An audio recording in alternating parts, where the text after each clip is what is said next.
Josh's Dartistry, Josh's Dartistry, Josh's Dartistry, Josh's Dartistry. Hello and a very warm welcome to Josh's Dartistry podcast.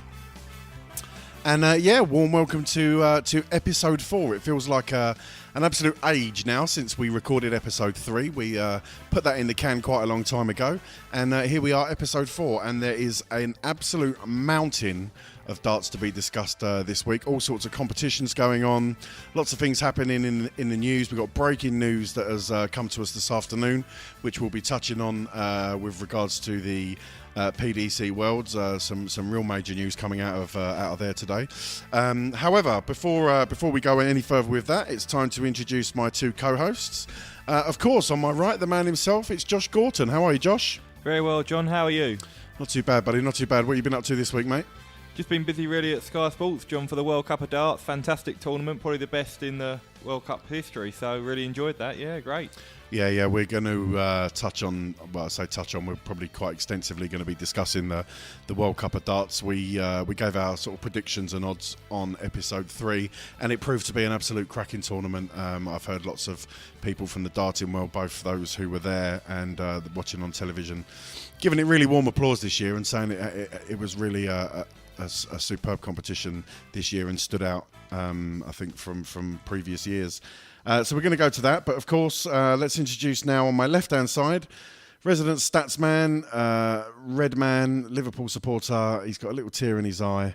Things didn't quite go to plan over in Kiev, but let's not discuss that. Neil Connor, ladies and gentlemen, how are you, Neil? Yeah, good, thanks. And how's your week been, buddy? Yeah, not too bad. Had a few days away. It's half term, so I took the kids down to our caravan in Hastings. Very nice, down on the coast. How was the weather? Interchangeable. So at times, hot and cold. It was. It was either peeing down with rain or it was raging sunshine. So bit of both. Okay, let's deal with the elephant in the room. I asked you about Liverpool's chances in the Champions League final, and you said you think it will be your 6th Champions League win. Yep. How did that work out, Neil? This is a darts podcast, John. So how did that work out, Neil? Yeah, okay, but we made the final, probably overachieved a little bit, and put up a good. I thought we put up a good display. I think there was 2 obvious errors that have cost us the game. New goalkeeper in the side? Maybe. Josh, did you watch the game at all? Yeah, I just felt it slipped through Liverpool's fingers, really, didn't it? You okay, Neil? Yeah. You're right. Okay.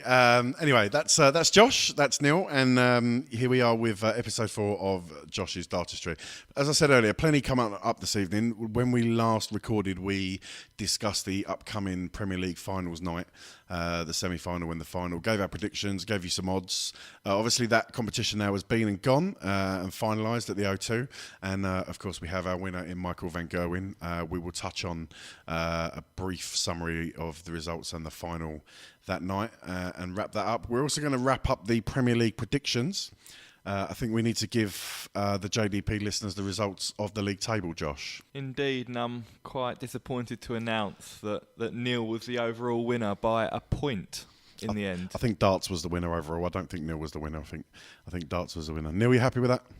Very happy. It was nice of me to let people back into the game in the final few weeks, but I got over the line. So obviously the Predictions League has been quite a big part of our podcast for the first 3 episodes.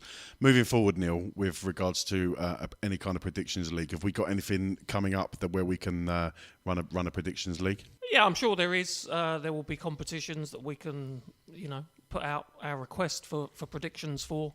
But I believe we've got a new feature that we will be introducing today. We do have a new feature that we'll be introducing that will probably largely replace the predictions sections. But yeah, it's quite easy for us to do the Predictions League when the Premier League's on, because obviously it's a weekly thing and it's quite easy to do that. As we move into the summer months, Josh, the tournaments are a little bit fewer and further between than they are when we've got the Premier League on.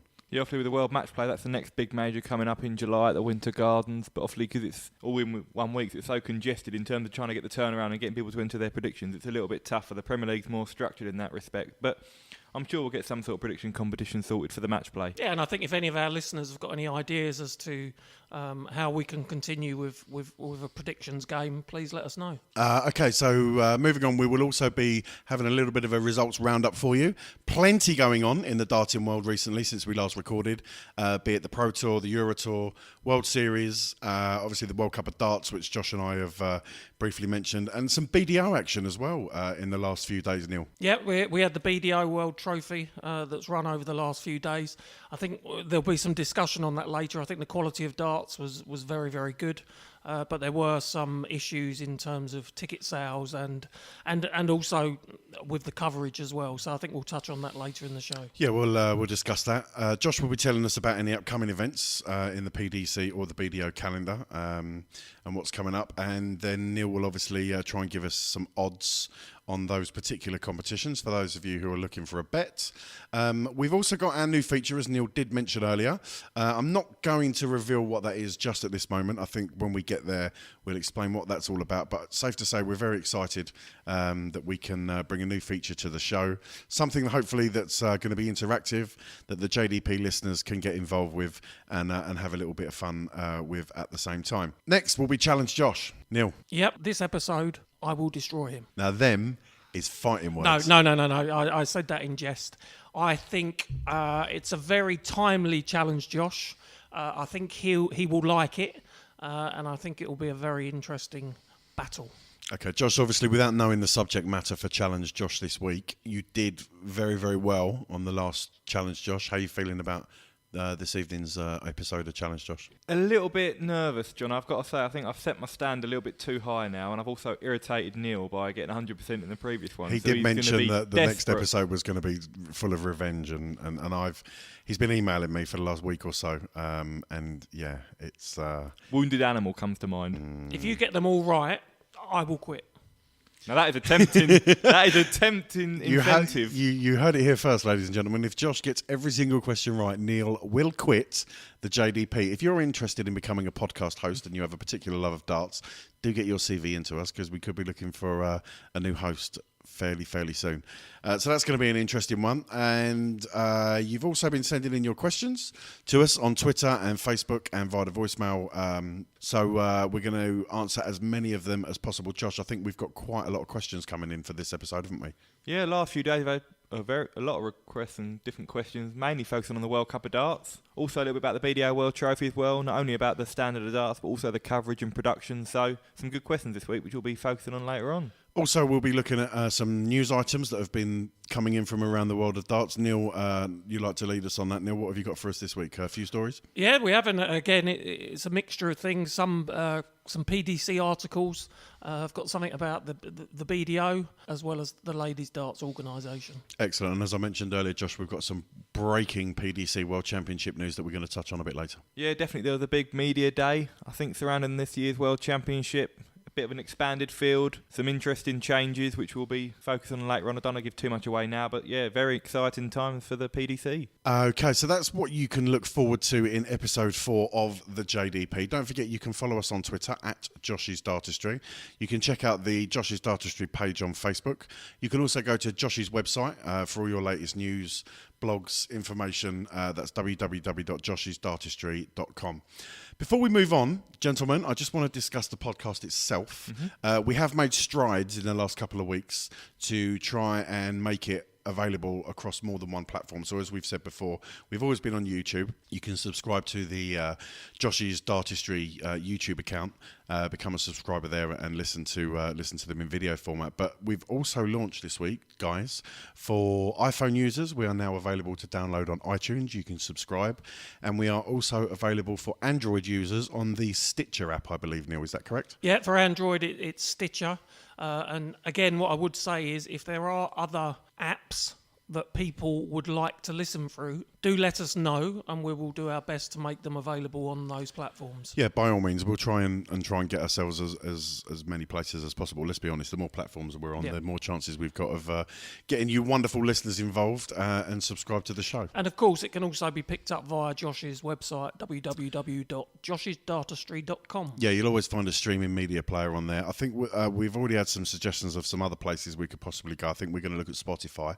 Spotify's podcast section is an ever-growing audience now, so we're going to look to possibly upload to that in the next week or so. But yeah, iTunes in the whole. So for the iTunes subscribers, Josh, it would be really, really nice if they could, subscribe in the first place via their podcast app, but also maybe write us a little review. Would help with the show as well. Yeah, definitely. We encourage everyone to leave a review. Hopefully try and rate the show if you enjoy it. I've provided all the links on the Facebook account or the Twitter account. Rate the show 5 stars, of course. Of course, yeah, that goes without saying. But yeah, all the information is available on my Twitter and my Facebook account, so just have a little check of that. And if you haven't already subscribed, please do. I think Stitcher Neil is available, obviously, as a website where you can listen, but I think there's also a Stitcher app, isn't there? There is a Stitcher app on Android devices where you can get access to that. Excellent stuff. And it'll also help us in terms of constructing the show. We can get various details and analytics from all the platforms that we're currently on, and we can use those to assess, the parts of the show that you did enjoy, the parts of the show that you perhaps didn't enjoy so much, and it will help us create and construct a better JDP for you, the listener. So if you've got any questions regarding the media platforms, then don't hesitate to drop us a line. Guys, we're in our infancy in terms of a podcast. We appreciate all the support we can get. If you've got any friends or family that like their darts and you've had a listen to us and you've enjoyed us, please do pass on the word. Let them know. Ask them to subscribe to Josh's Dartistry on any of the platforms that we're available. If you're on any sort of darts forums online, try and share the information with those guys. And we want to try and grow the show as much as possible, really. And the more listeners we get, the better. Josh's Dartistry. Josh's Dartistry. Josh's Dartistry. Josh's Dartistry. Right then, Josh, let's kick it off with the Premier League. Let's inform the guys what happened. We were at the O2 for May the 17th, London semi-finals, and the first semi-final was Michael van Gerwen versus Rob Cross, Josh. Indeed, yeah, in a repeat of their World Championship semi-final clash, which obviously Rob Cross memorably won en route to become world champion, but this was a very different story. Van Gerwen had beaten Cross 7-2 in both of their league meetings, and he dominated this clash, winning 10-6 with 104 average. I think he was 9-4 up, and Cross got it back to 9-6. Wasn't quite 100%. He'd been injured obviously the week before. He pulled out of the Euro event. Van Gerwen was too good for Rob Cross. Neil, it's, I know Van Gerwen won 10-6, but Cross not too bad. An average was 96, and in terms of the percentage on doubles, he was ever so slightly better than Van Gerwen, 54%. Yeah, he played okay, but as Josh mentioned, he'd had this issue with his chest, and I think if Rob Cross was honest with himself, he'd be looking, all right, the doubles percentage is fine, but I think he'd be looking for an average above 100, significantly above 100 if he's going to turn over Michael van Gerwen. Performed okay in terms of it's his first Premier League. He got to the semi-finals. I think is a reasonable performance for the world champion. Yeah, and I think he'll be back next year. If I'm honest, I think he'll perform well enough between now and the end of the world. So I would expect to see him in the Premier League next season. The top four are automatic, and obviously Rob Cross is third in the world. He's not defending anything this year because he's only his second year, so he'll definitely be back. Yeah, and I think what we have to consider with Rob Cross is his life has changed so much in the past 12 to 18 months. He's gone from playing in pubs to winning £7 to be the world champion. So huge. His life has had to adapt significantly. Yeah, big adjustment. Exactly. So he's taken it in his stride, and I think he's performing well.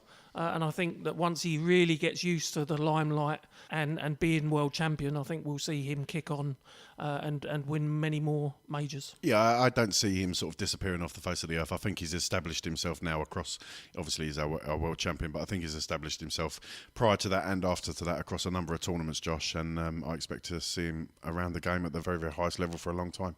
Yeah, I'm really impressed. With Rob Cross, obviously everything is a learning curve for him. This was his first Premier League. Last year was his obviously first World Championship. He just takes everything in his stride, and I think he's got the mentality to be at the top of the game for a number of years, and I think he will be. Okay, so yeah, Michael van Gerwen progresses through to the final. The second semi-final, Josh, was between Michael Smith and Gary Anderson. Yeah, well, I think a lot of us predicted Gary Anderson might go on and win this Premier League, and I think a lot of people fancied him to get the better of Michael Smith, but it wasn't. I've got to stop you there. There was, Josh, there was a bit of a laughter around the table when you said a lot of us predicted Gary Anderson. Neil, did you have a comment to make? I did. I think you predicted Gary Anderson initially. Yeah. I'm not quite sure I remember that. I've got the recording if you want to listen back to it. No, I'll take your word for it. Sorry, Josh, do continue. No, I think a lot of people were kind of predicting a Van Gerwen-Anderson final, but Michael Smith tore up that script. Really good performance from Smith. 98 average, 8 180s. Both players missed doubles in patches, but Michael Smith came on strong at the end. Anderson just missed too many doubles at key moments, and Smith got a 10-6 win over his protege. So it was quite nice, really. Obviously, Van Gerwen topped the table. Smith came second at the top two, fighting out for the title. Yeah, this was a real shock to me because, again, like Rob Cross, Michael Smith had his issues going into the playoff night because he'd have pleurisy, and I think we touched on it in the last episode that it's a nasty thing to overcome. So I think he put on a very, very decent performance to beat Gary, and I think it was, I think it shocked not only us three but other people as well. I saw him interviewed straight after the semi-final, and he was quite emotional about the fact that he'd just beaten Anderson and gone through to the final. I think he backed himself to do it anyway. He's got a very strong belief in his game and who he is and his place in world darts at the moment. But Neil, I think it really sort of touched him, really, went to get through to the final. Yeah, Josh, I think you might have mentioned in the last episode that he tended to not perform very well when he was playing Gary Anderson in the past. So I think it was on a big stage, he's overcome a major hurdle for himself. Yeah, a bit of a monkey off of his back, Yeah, perhaps. so mentally I think it will do him the world of good, and again, he'll kick on. Yeah, definitely. I mean, I think Smith had only got one televised win against Anderson, and that was in the Premier League in week one when Anderson had a really bad back. He was struggling, wasn't playing particularly well. Yep. And obviously this was Smith's first major final he appeared in, so huge obstacle, huge barrier he's overcome for his career. So big win for Michael Smith. So that win meant that he would then go on to face heavy favourite, let's be honest, Michael van Gerwen in the final. And Van Gerwen did triumph. Josh, what can you tell us about the final? It was pretty astonishing, really, John. I mean, 112.37 average from Van Gerwen, and that was much higher for large periods. I think Van Gerwen was having 120 at the interval. And obviously we all remember Michael van Gerwen setting the world record of 123.40, which was against Michael Smith in the Premier League 2 years ago. And at one stage he was threatening to do the same at the O2, but he went off the ball ever so slightly. Smith did very little wrong. 97 average, 6 180, just completely outplayed by the world number one, who's in rampant form. Neil, Van Gerwen flew into a very, very early 3-0 lead, and at that stage it looked like it was going to be a tough night's work for Smith in the final. Yeah, he was just rampant, and as Josh said, his average was much higher in the early stages of the game, and when he's in that type of form, hitting those type of scores, it's very, very difficult to stop that. And I think Smith picked up the leg to go 3-1, and then Van Gerwen just piled in with more and more to take an 8-1 lead before Smith kind of dug in and brought a bit of respectability to the score. Yeah, by the time it got to 8-1, Josh, I think Van Gerwen had already rattled in 3-11 dart legs. It was just brutal from Van Gerwen. I mean, to do it in a TV game, on a TV stage against any player is impressive, but to do it in the Premier League final, in one of the biggest games of the year is something else. It was just an incredible performance from Van Gerwen, and no one would have stopped him that night. Michael Smith can certainly hold his head up high. He did very little wrong, just ran into the unstoppable Van Gerwen. Yeah, Michael van Gerwen was like a runaway train in that final. Let's be honest, he was by far the better player. Relentless, didn't take his foot off the accelerator at all. Kept his foot on I don't know how many foot puns I'm going to use in this analogy, but kept his foot on Smith's throat at all times, and ran out in an 11-4 winner, Neil. And I think whilst most people predicted that Van Gerwen would win it, I don't think many thought he would have raced into an 8-1 lead. No, I think in the last episode I kind of accused him of a little bit of complacency, and that came back to haunt me a little bit because I think we saw an absolute stunning display of darts. Yeah. I didn't see, whether he played Anderson or whether he played Smith, I didn't see him winning by such a margin, but so good was the performance that it was difficult to stop, even though Smith played reasonably well. So Van Gerwen added another piece of silverware at the O2. Josh, how many titles is that for Van Gerwen already this season? I think it's up to 13 now, John. It's incredible. He could well break the record he set in 2016, and the way he's playing at the moment, who'd back against him? So, lads, as we went through the Premier League this season, obviously we discussed the players, we discussed the eliminations, we got to Judgment Night, and then we got to Finals Night. Overall thoughts on this Premier League season, Josh? I've really enjoyed the Premier League season. Obviously, it's been a new look lineup. We lost, obviously, Phil Taylor retired, so he missed out for the first time. Dave Chisnell, Adrian Lewis, James Wade all missed out. We had 4 debutants in Rob Cross, obviously the world champ, Darryl Gurney, Mensah Suljovic and Gerwyn Price. I know Mensah and Price were eliminated, but Mensah in particular performed really well, was just very unlucky. 99 average throughout the tournament. Simon Whitlock and Michael Smith returned. Whitlock started off strongly. Smith was a revelation, as we've already touched upon. And then we had the old guard in terms of Anderson, Van Gerwen. Barney had a really good end to the season. He's always great value. And Peter Wright really struggled. He was probably the surprise of the Premier League to see him struggle like he did. But he's coming into a little bit of good form now, Peter Wright, and I expect to see him challenging for major honours at the end of the year. But yeah, I've really enjoyed the Premier League, and I think it needed a little bit of a freshening up. Neil, thoughts on the Premier League season? Did you enjoy it? I did. No, I think that, as he's just mentioned, the freshening up of the contestants made a big difference. And, you know, we've got Rob Cross and Michael Smith in their first semi-finals, and Michael Smith in his first final. And that's what you want to see. You want to see as many people competing at the highest level possible. And I think it was good to see that freshening up. And hopefully we'll see something similar next year with other players coming into form. Yeah, I enjoyed it immensely. Really enjoyed my Thursday nights watching the guys in the Premier League. Rotterdam, I think, was one of the big highlights for me this year. And if they do that again next year, I know it was more through circumstance than anything that they kind of planned to do, but I thought it was absolutely fantastic, the Rotterdam doubleheader, and probably the highlight for me. Anyway, Michael Van Gerwen is your 2018 Premier League champion. So with the conclusion of this year's Premier League, that brings us neatly onto our Premier League Predictions League. And let's wrap that up now. Josh, how did the final table look? Well, it was quite controversial, obviously, after my U-turn to predict Michael Van Gerwen to lift the title. That brought me level with Neil on 30 points, and also the JDP listener was also on 30 points. We had a 3-way tie at the top. So we decided it via a tie. Hang on. Well, there are not 4 people involved in this league table. Yeah, but John, you were too far down the reckoning for me to mention. All right, I finished bottom of the league with 22 points, and Neil, Josh, and you wonderful JDP listeners, there was a 3-way tie at the top. So what happened, Josh? We then did a tie-break at the next event, which was the World Series in the German Darts Masters. So we thought the best way to do it was just guess the winning average in the final. Now, I anticipated Michael Van Gerwen would make it, and I went for about 104, I think. But obviously it wasn't. It was Mensah and Dimitri van den Berg, which we'll touch on later. So Neil was the closest with his prediction, which means he got the 3 points and he won the competition on 33. I was then second closest on 32. And obviously the JDP listener was then the third closest out of all of us. So they finished third on 31. So Neil is the winner. Well done, Neil. Neil, many congratulations. Thank you very much. Do I get a mug? Yeah, is there a trophy? Did we get something to present to Neil? Well, obviously after Liverpool not winning the Champions League, he's a bit short of silverware this year, so I'm sure we can sort something out. People in glass houses should not throw stones. We won the Community Shield this year, thank you. Okay. Always the bridesmaid. Okay, so that wraps up everything to do with the Premier League, and I look forward to the JDP bringing the Premier League Predictions League back to you next season. Let's move on now to some more recent results. Josh, we had 2 Pro Tours on the 19th and the 20th of May, I believe at Arena MK Milton Keynes. The first event on the 19th of May was won by Gary Anderson. What can you tell us about that, mate? Yeah, Gary Anderson has been in good form on the Pro Tour this year. He doesn't play any of the European Tour events, but he really does focus on these Players' Championship events, and he won another one on Saturday, beating Gabriel Clemens in the final, a really good upcoming German player who I think we'll see a lot more of this year. He had a lot of tight matches, Anderson.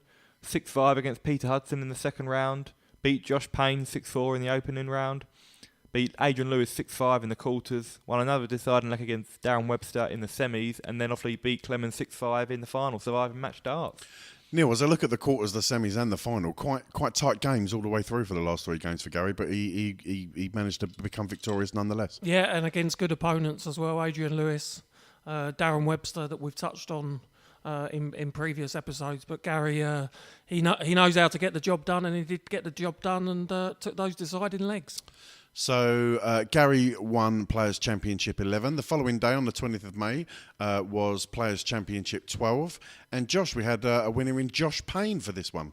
Yeah, quite interesting. I've just mentioned Josh Payne obviously lost to Gary Anderson, who won Saturday's event, and then Josh Payne went and won Sunday. Really good performance from Josh, winning his second PDC title. He was in very good form. I think he only dropped 6 legs in the first 4 matches, beating the likes of Steve West, Christian Kiss, Mervyn King and Zoran Lurchbacher. Absolute whitewash on Mervyn King, 6-0, Josh. Yeah, it takes some doing. Mervyn's one of the most consistent and solid players on the Pro Tour circuit. He has been now for a number of years. That's some scalp. Also beat Johnny Clayton 6-2. Clayton's been in fantastic form. Then beat Ian White and obviously beat Peter Wright in the final. Fantastic game. Peter Wright, still his wait for a title in 2018 continues. Yeah, so many congratulations to both Gary Anderson and Josh Payne on their Players' Championship wins. Let's move on and look at the World Series of Darts. So a week later, on the 25th of May, we had the German Darts Masters, which was an intriguing competition. It came from the Veltins Arena in Gelsenkirchen on Friday the 25th. And Josh, what can you tell us about that? It was a record-breaking day, John. Obviously, as you mentioned, it came from the Veltins Arena in Gelsenkirchen, which is the home of Schalke Football Club. A crowd of 20,000 people packed into the arena later on that night. Kicked off, I think it was 10 hours of darts on ITV4. The first round was quite low-key, really. All the 8 German qualifiers lost out. All the big names progressed. I think the closest NEC came to losing was Rob Cross, who beat Stefan Stoiker 6-4. But all the big names made it through to the quarters. Michael van Gerwen was beaten 8-3 by Dimitri van den Berg in the last 8, which is an incredible result, really, to see Van Gerwen beaten by such a margin. We saw Peter Wright edge out Raymond van Barneveld 8-7, Silovic edge out Cross by the same scoreline, and Anderson made it through to the semis. Van den Berg then followed up his win over Van Gerwen by beating Gary Anderson, which was a terrific scalp. Menzel Silovic walloped Peter Wright, who was a defending champion, 8-2 in the semis. Peter Wright really struggled and lost his cool midway through that match. And then Silovic eased to victory in the final. I think Dimitri, after beating Michael van Gerwen and Gary Anderson, just ran out of steam when it mattered. And Silovic picked up his second televised title. I just want to touch on a few of the individual games there with you, Neil. Looking at the quarterfinals, I was quite interested with the Van den Berg-Van Gerwen game, not only because of the result. Van den Berg was almost apologetic after that game when he turned and faced Michael, and he kind of bowed his head and was almost apologising for knocking him out. Yeah, interesting, I guess. I think Van den Berg is the junior champion, is he, or the youth champion? He's the world youth champion, yeah. He's the world youth champion. So, you know, he's a young man and he's probably still quite intimidated by the world number 1. But maybe we saw a bit of a hangover from the Premier League for Michael van Gerwen. Dimitri took advantage and played good darts, as he did throughout that tournament. And again, at the World Cup, which we'll come to, he's played well again. And he's one that's going to be a force to be reckoned with in the future. Let's also have a quick chat about the semi-final, Mensur versus Peter Wright. Josh, you touched on it about Peter getting a little bit agitated.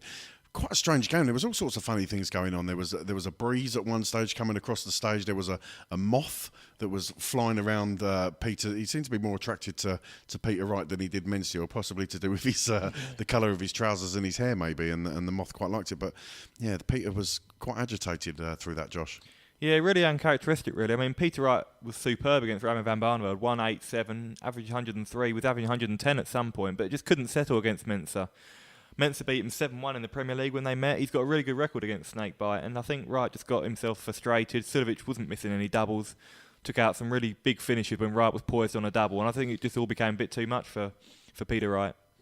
Neil, I'm personally really pleased for Mensur to pick up that title. Obviously eliminated from the Premier League, but we've all been big supporters of Mensur this season, and really nice to see him close that one out and take the title. Yeah, I think everybody was. Who's not a Mensur fan? No, let's be exactly. honest. He's a lovely guy. He's a great character for the sport. I think everyone was sympathetic that he went out of the Premier League when he did. He just seemed to.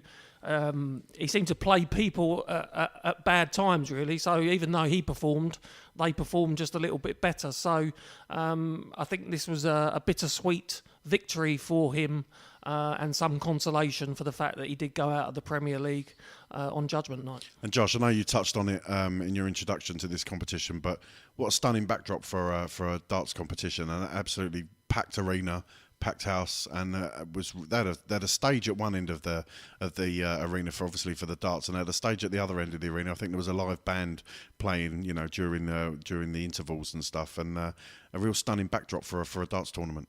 I think if you just said about 5 or 10 years ago now, they'd be playing in front of a crowd of 20,000, you wouldn't be able to believe it. It's just incredible. They went to Berlin in the Premier League this year. I think it was a record crowd of about 14,000. But this was just something else. I mean, the walk-on area was huge. Did you see it? Yeah, it was massive. You can't just lean out and touch hands. It was like going for a walk. It was quite long as well, wasn't it? It was wide and long. It was, but I mean, to play in front of that atmosphere, it was incredible. I mean, we saw Van Gerwen, Rob Cross saying "wow" as they walked up on the stage.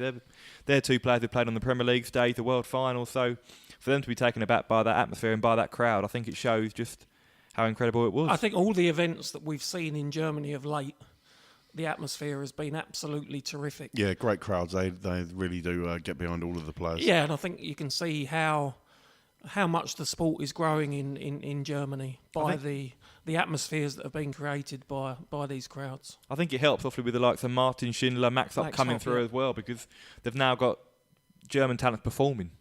And I think Hopp and Schindler are both young. They're both very talented, as we saw at the World Cup, which we'll touch on later. I think the popularity of darts in Germany is only going to grow. Yep. Okay, so your German Darts Masters winner was Mensur Suljovic. Also on our screens over the weekend, a rare treat, we got to see some BDO darts action with the BDO World Trophy coming live and direct to us from Preston Guildhall, live on the new TV station we discussed in the last episode, Free Sports, I think it's called, Neil. It was right? Free Sports, yeah. So always good to get some BDO action for us to discuss. And Josh, Glenn Durrant ended up taking the title. What can you tell us about that? Yeah, well, obviously world champion Glenn Durrant, I think he's by far and away the best and most consistent performer in the BDO, and I think he underlined that with a superb victory in Preston over the weekend. Kicked off his campaign, beating Edwards from Wales, and he was just superb throughout the tournament. He played Michael Unterbuchner in the final. Unterbuchner really came to prominence at the Lakeside over January, reaching the BDO World semi-finals, but Durrant beat him 10-7 in the final. But I think there was a lot of awfully negative talk about the BDO and the production, the crowds, which we'll probably focus on a little bit later on. But the standard of darts throughout was superb, I thought. I really enjoyed the little bits and pieces I saw. Durrant was made to work for it. He beat Darius Labanauskas 7-5 in the quarters, Jim Williams 8-6. He only beat Unterbuchner 10-7, so he didn't have it all his own way, but he was averaging 10 plus for the vast majority of the rounds. So really good performance from Glenn Durrant. And then in the women's section, we had Fallon Sherrick winning her first major BDO title, beating Lorraine Winstanley in the final. That was a superb game of darts. I think Fallon averaged 94. Yeah, just over 94, yeah. Which is incredible. I mean, in terms of the women's game, that's one of the highest averages we've seen over that distance. So fair play to Fallon. So really good tournament by all accounts. So Neil, how much of the BDO World Trophy did you manage to catch? So I think Thursday night I managed to... Eventually, I was away in it, as I say, in Hastings. I managed to log on and I saw some of the action. Then it was a bit bitty because I was trying to really watch and focus on the World Cup whilst that was on. So I was kind of flicking between channels. The darts I saw, as Josh mentioned, was good quality. You know, we're seeing Durrant with ton plus averages, playing very high quality darts, and as he said in the ladies' game, an average of over 94 is fantastic. Something that I'm probably sure Durrant gets sick of hearing. I do see it aimed at him a lot on Twitter. Durrant for the PDC one day, Josh. What do you think? That's a difficult one. I mean, there's contractual obligations in terms of when you win the BDO World title. If you do switch to the PDC, you then have to kind of, give away or, give up the prize money won. Obviously, Durrant as well has a job, day-to-day job. I think works for a estate agent. He's quite high up in that business as well. So there's a lot of things to factor in. It's not just about, the PDC. It's obviously... Yeah, and if he's happy where he is, then what's there's no discussion to be had, really. I'm not sure he will. I think he said after last year, he will now stay in the BDO for life. That's it. I mean, he's not the young... I think he's 48 now, Glenn Durrant. He might be. So I think the time was probably last year if he was going to switch. But he's enjoying life in the BDO. He's having plenty of success. So if he's happy, that's the main thing. I saw some discussion on Twitter over the weekend and post his victory about where he would be in the PDC rankings. And I think the general consensus was that he would be a top 10 player. Do you agree, Josh? I do, yeah. I mean, we only have to look at his performances at the Grand Slam of darts in the last 2 years when he's featured. I mean, he lost to Raymond van Barneveld in the last 16 in the first year he was in it. And then he got to the quarterfinals this year, losing to Peter Wright. But he did beat Peter in the group stages. Peter's obviously world number 2 in the PDC. He had a great game with Gary Anderson in the 2017 Grand Slam. So I think he could more than hold his own in the top 10. Yeah, I agree with you. I'm not so sure. I would disagree with you there. I think whilst the standard of the darts is obviously there and his averages stand up and stack up against most from the PDC, the schedule is a hell of a lot different in the PDC than it is the BDO. There's a lot more tournaments, there's a lot more travelling, and some people can take to that, and as we've seen in the past, some people can't take to that instantly. I'm not sure whether he would instantly be a top 10 player for me, Josh. Am I being harsh or... I don't know. Obviously, he has to build up the rankings. I mean, he wouldn't just go to the top 10 instantly. Yeah, of course. But I think there's no reason why he couldn't be a top 10 player. I mean, you look at... I think if he went to the PDC, presumably he would turn full-time. Then he'd be able to dedicate more time in terms of practicing.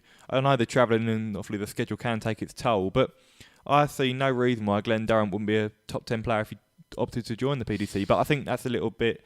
I think that kind of race has been run. I don't think he'll be joining the PDC now. Yeah, it's probably a little bit of fantasy talk really from this point onwards. But many congratulations to Durrant on winning the BDO World Trophy. I know you've touched on the ladies' final. Fallon Sherrick winning that with a really good average. Nice to see Fallon back in form. She had some health problems, I think, 18 months ago.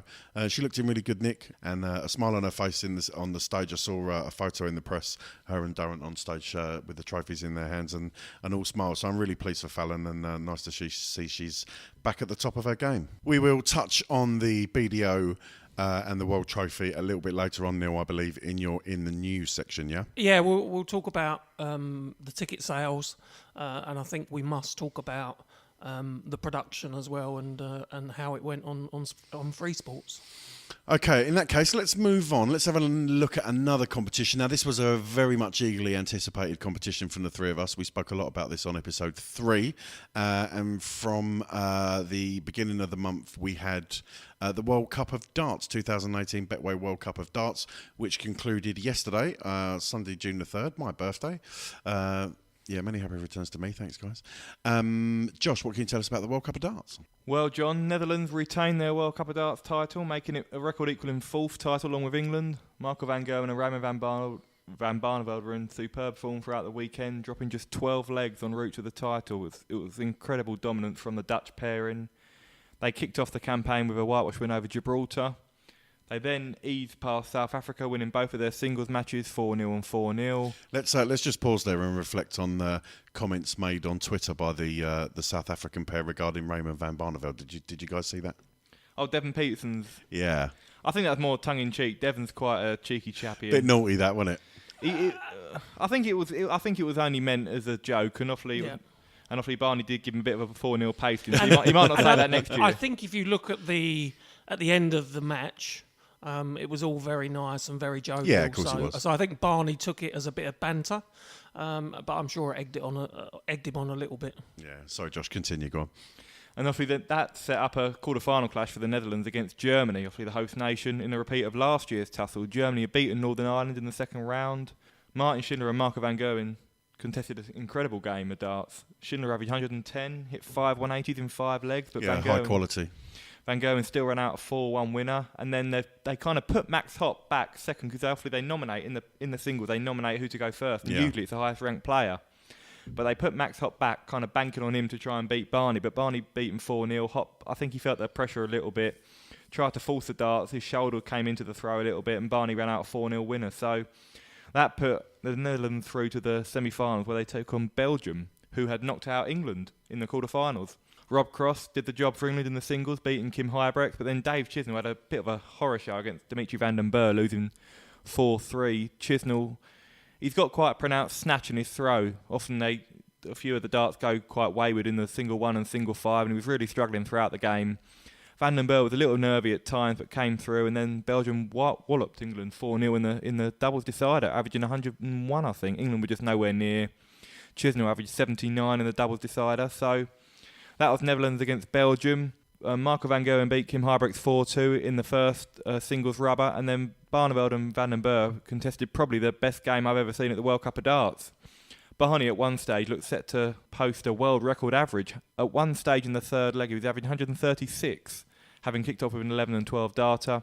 He ran out a 4-2 winner, which put Netherlands into the final, where they took on Scotland, who reached their second World Cup of Darts final, they kicked off beating the USA.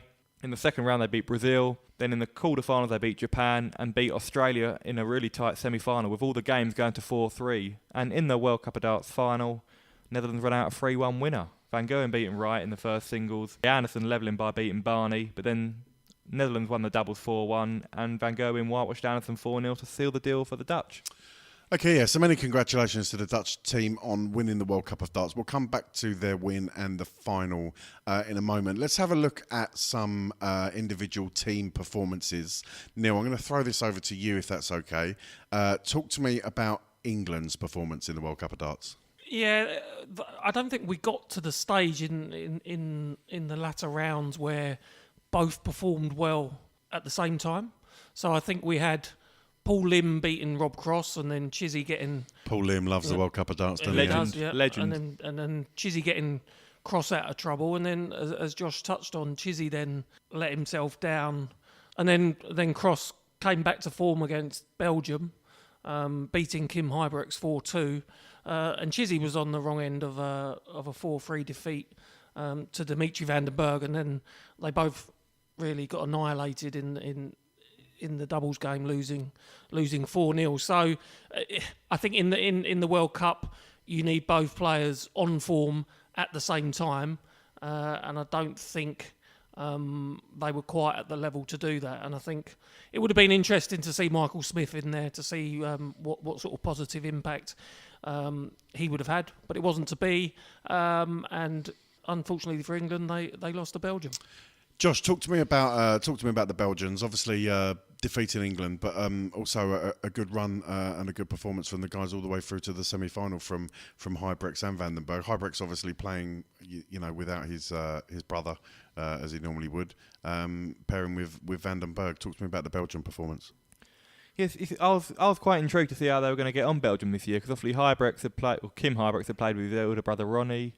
Although Ronnie may not have the ability that Van den Berg had, I thought, obviously, the camaraderie that the brothers had, that could be difficult to replicate. But Kim and Dimitri get on very well. I think Kim kind of helped Dimitri get a sponsor when he joined the PDC, so they've got a good relationship.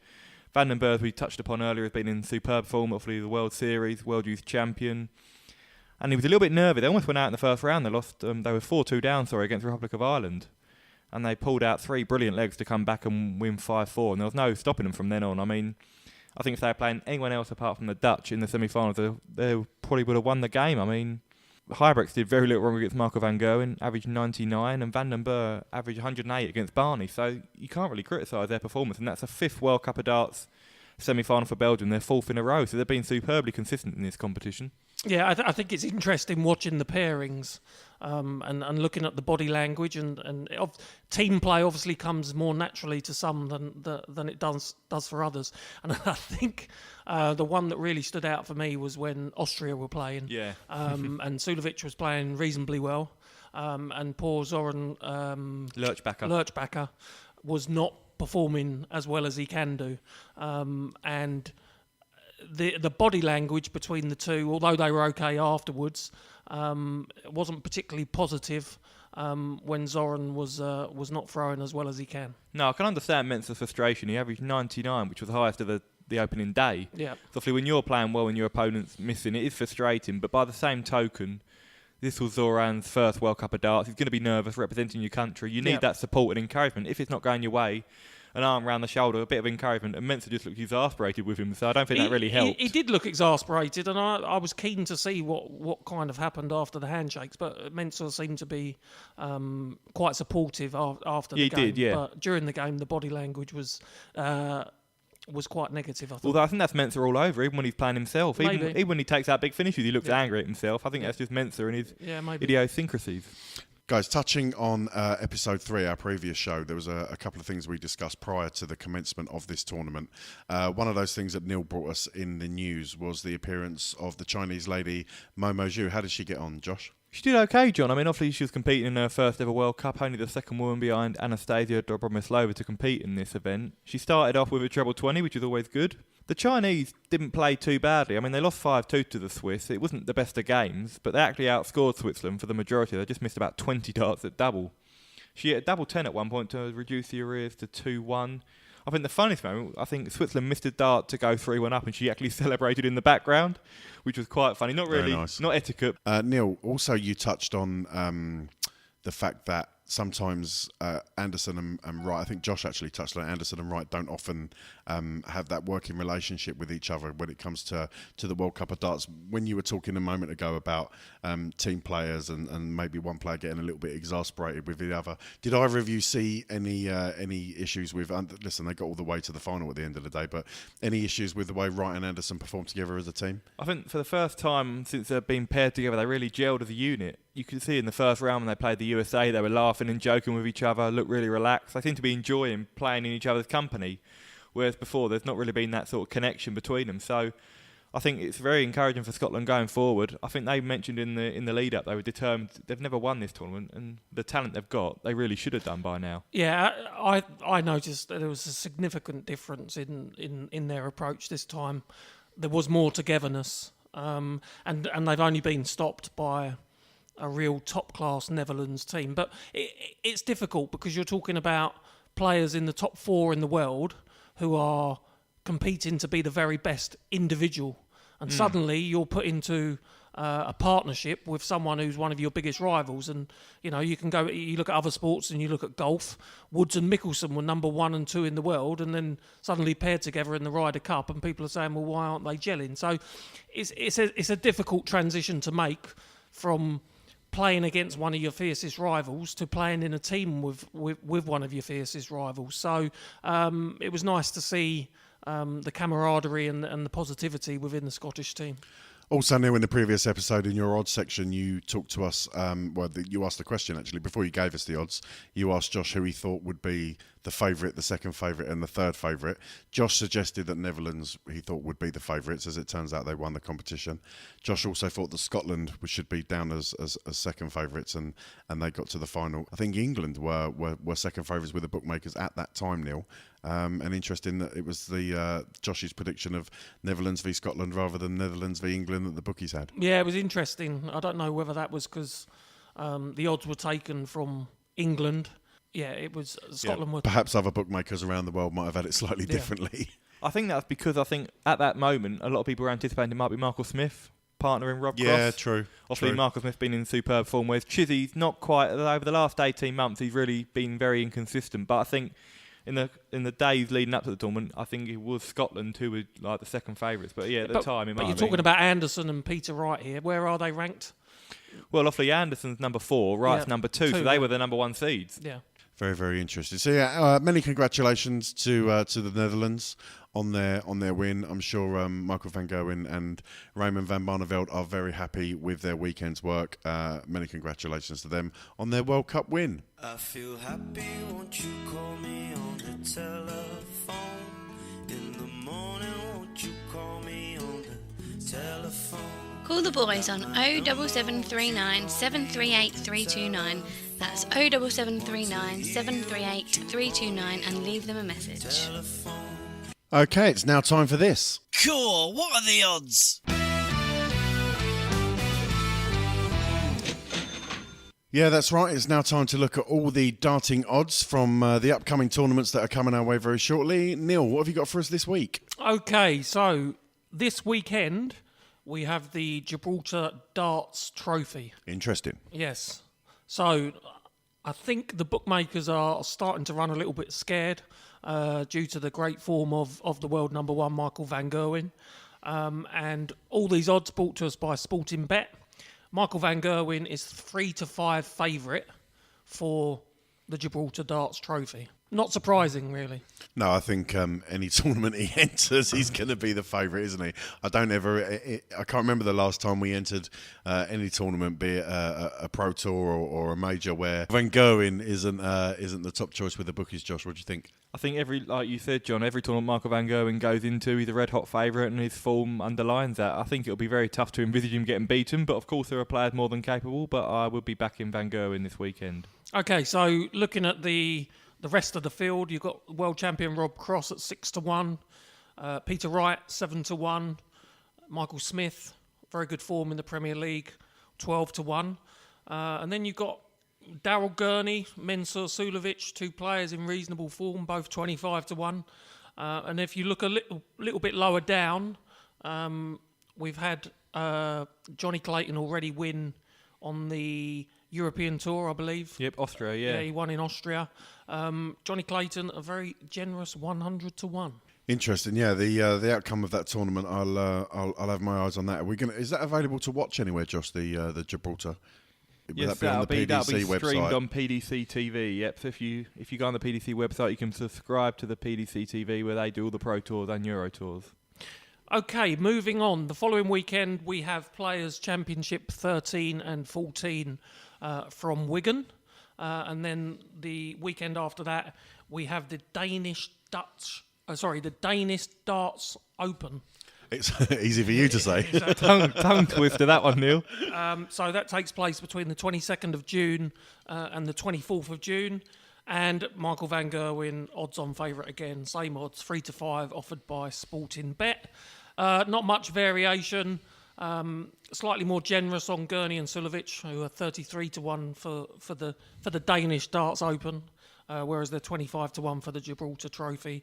Looking at bigger odds here, Simon Whitlock 80-1, Gerwin Price 100-1, and Chris Dobie 100-1. Probably putting you both on the spot here with this question. The Players' Championship in Wigan. Do you know where the venue is for that at all? The Robin Park Tennis Centre. Great knowledge, Josh. I thought I'd throw you a curveball then, and he's absolutely hit that one out of the park. Well done, Josh. And he's right as well. He is right. Okay, Neil, have you got anything else for us, buddy? Yeah, I think we've touched on the BDO a bit more in this episode. I think, again, looking at Sporting Bet, they offer a great range of darting events across BDO and PDC. So let's have a look forward to the BDO World Championships. We'll start with the men's event. So obviously this takes place in January 2019. No surprise that Glenn Durant is odds-on 4-5 favourite to retain his crown. Mark McGeaney 8-1. Unter Buchner just beaten in the final of the World Darts Trophy, 16-1. Scott Waits 20-1. Looking a bit further down, ex-PDC player Andy Hamilton at 40-1. Any former champions in the field? I'm thinking about maybe Wolfie or the Viking, Mitchell. Scott Mitchell. So Scott Mitchell is 16-1. Martin Adams 40-1. Andy Fordham competing? I don't think Andy Fordham, I think he tweeted the other week, unfortunately, I think his wife and daughter have been quite unwell recently, so he hasn't been appearing in a lot of BDO events. So it could be quite unlikely he'll be in the World Championship. But you never know. He's not quoted at the moment, but something to keep an eye on. Okay, Neil, anything for the ladies BDO Worlds? For the ladies, Lisa Ashton is 5-4 favourite to take home the crown. World Darts Trophy winner Fallon Sherrock, 5-1. Dieter Hedman, 8-1. Eileen de Graaf, 9-1. And Trina Gulliver, 25-1. What about Anastasia? Anastasia is 8-1. We're going to stick with Anastasia, are we? We're going to take the easy option. Absolutely. Okay, fantastic. So that's your BDO odds. Any other odds for us, Neil, coming up? No, I think that's all. As I say, we've got these European Tour events coming up, some Players' Championship, and then in the next episode we'll touch on the events for July. Lovely job. So there's your odds for the upcoming events if you fancy a flutter. Neil's hopefully given you some pointers. Don't forget, we always advise you to please gamble responsibly. And gentlemen, when the fun stops, stop. This is Wayne Mardle, and you're listening to Josh's Dartistry. Okay, we are now, we're very excited to bring you our new feature on the JDP. We've been having to think about what we could replace the Premier League Darts Prediction League, and we had a little chat a couple of weeks ago, and we think we might have come up with a little format, a competition that we're going to be running over the next few weeks. We'll see how it goes. It's interactive. We want, of course, you wonderful JDP listeners to get involved with this. It's a little challenge that we've devised.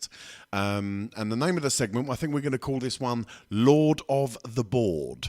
It is a round-the-clock challenge, very, very similar to, I'm sure, the round-the-clock game that you've all played either at home or in your local pub against the dartboard. But it's got a slight twist on it. And I'm going to hand you over to Neil now, who's going to explain the semantics. Okay, so as John alluded to, it is a round-the-clock challenge.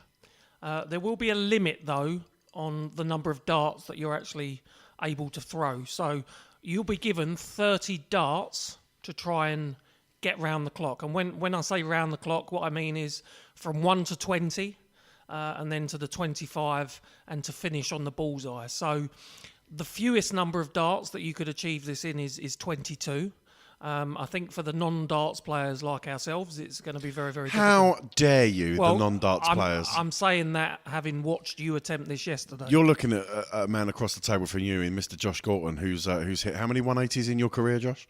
I can't remember now, John. Actually, so many, I just can't remember. Well, I did read an interview last week in Darts Web where you quite confidently and easily remembered how many 180s you'd hit in your career, and now all of a sudden we bring you to the table and you can't remember.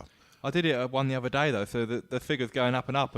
But I don't think anyone's ever witnessed this, because it's all in his... I've never hit a 180 and I beat him. Yeah, it's all in his mind, Yeah. I think. I'm good on the practice board. I just crumble on the big stage. Well, there you go. So, okay, a bit like a few players I could name, but go on. Okay, so back to the challenge. You've got 30 darts to try and get round the clock, hit the 25, hit the bullseye. We started this yesterday with John, and we'll play you the footage of that. No pressure. Debacle, attempt. And what we intend to do is, episode by episode, is hopefully get someone new on, and maybe to call into the show, and attempt the challenge live on the podcast, so that we can. We'll have to trust what you're telling us, that you're hitting certain numbers, but we would like, as John said, it to be interactive and to get the JDP listeners involved. We will keep a league table that will run for a number of episodes to be decided, and we will be looking for a winner. And the winner will be the person that completes the Round the Darts challenge in the fewest darts, or gets to the highest number, say 19 or 20 in those 30 darts, if no one can get through to the bullseye. Yeah, so I'm really excited about this. It's going to be interesting to see how we all get on. Obviously, in a minute, we're going to play you the footage or the audio that we recorded the other night.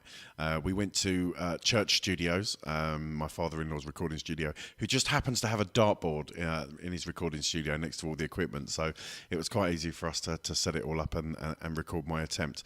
I'm looking forward to obviously you two guys having a go. I'm looking forward to listening to the JDP listeners having a go.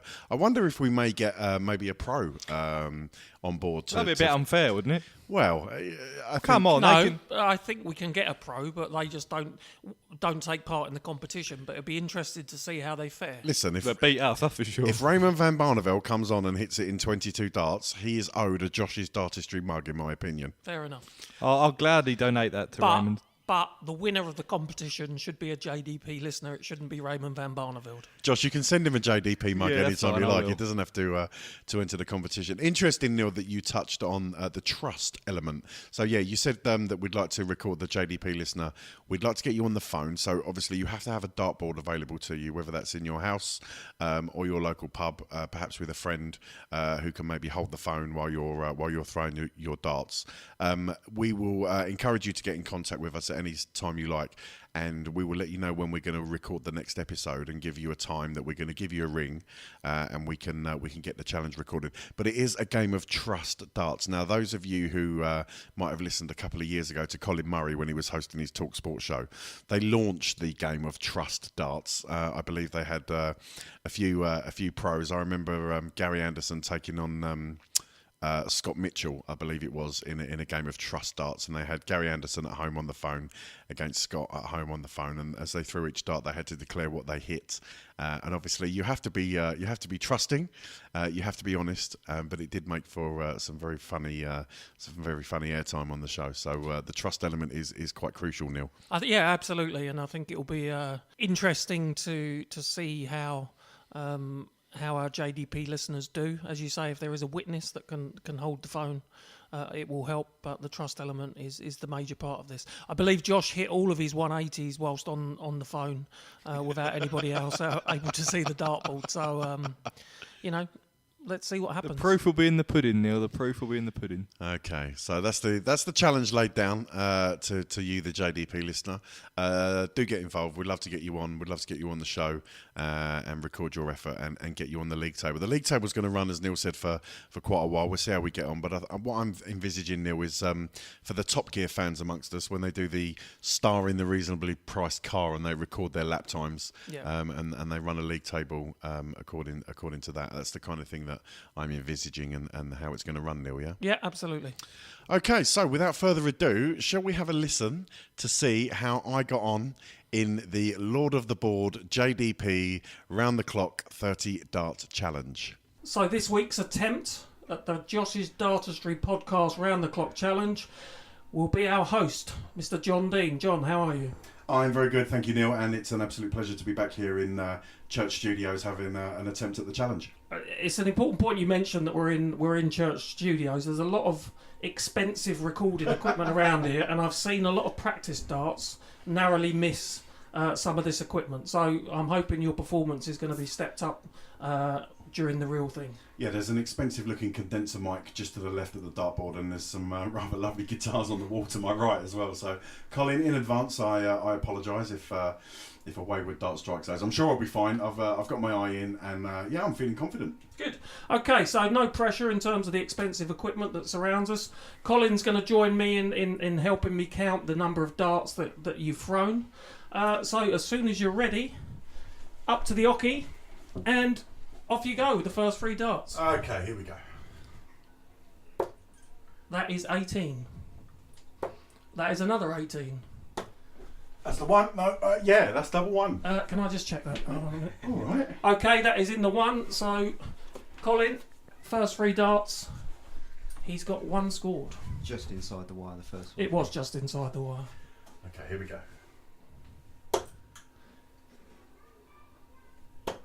Oh, that's the 2. So you've hit a 13, and it's tight again. It is the 2, yeah. That is the 2. Right, here we go for the 3. Oh, that's and the he's 3. hit the 3 as well. So he's scored 3. Colin, how many darts is that? He's on a roll. That's 6 darts. It is 6 darts. He's hit 3, so you're now targeting number 4. Okay. 18. 13. And 6. Oh, I've lost it. It's gone. 9 darts, Colin. 9 darts. Come on. Those 3 weren't really close either, were they? Good grouping. What are you talking about? On the wrong side of the board. Okay, dart number 10. Aiming for number 4. It's is outside. It's Wrong side of the wire, wrong side of the wire. Okay, here we go. 13. Oh, And 13 again. I'm stuck on the 4. Colin, how many darts are we through? 12 now. 12 darts Stuck on gone. the 4. 6 darts without hitting the target. Dart number 13. Here we go. Number 18. Yes, that's the 4. And now he's hit the 4. Okay, 5. with Here we his go. 14th dart. And 20. a single 20. So How many darts have I got left? That's 15. 15 gone. So I'm halfway. You're not halfway through getting it done.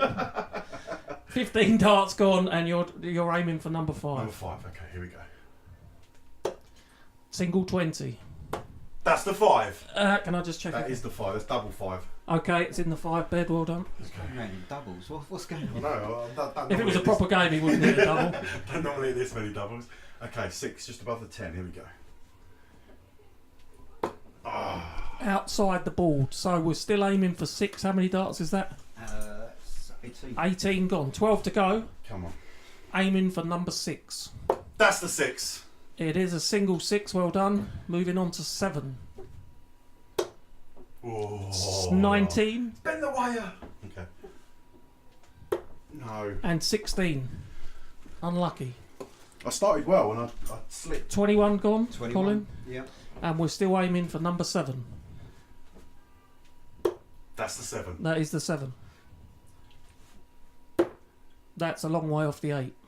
That's not And the that 8. is 16. So we're targeting the 8. How many gone, Colin? 24. 24 gone. 6 to 6 go. starts to go. Can you get to 10?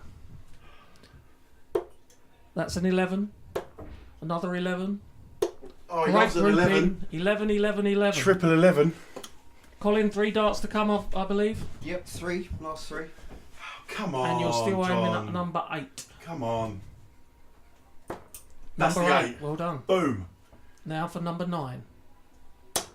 That's another 11. And that's a 5. So the end of the 30 dart challenge. And it is number 8, John. How did you think that went? Do you know, I'm disappointed. I thought I started really well. And I just got hung up on the 4. I just couldn't hit the 4 for sort of 6, 7, 8 darts and got hung back. But listen, I'm pleased. I'm pleased I got off to a quick start. There's always the nightmare scenario of not being able to get off the 1. So at this stage, I'll take that. Happy. Yeah, I'm not sure you're going to be challenging the leaders because this competition's going to carry on for some time. But I think you've given a reasonable account of yourself. Thank you very much. I'd just like to thank my wife, my kids. Enough. So thank you very much to Colin for his co-commentary and the use of his studio. Thank you. And back to our studio.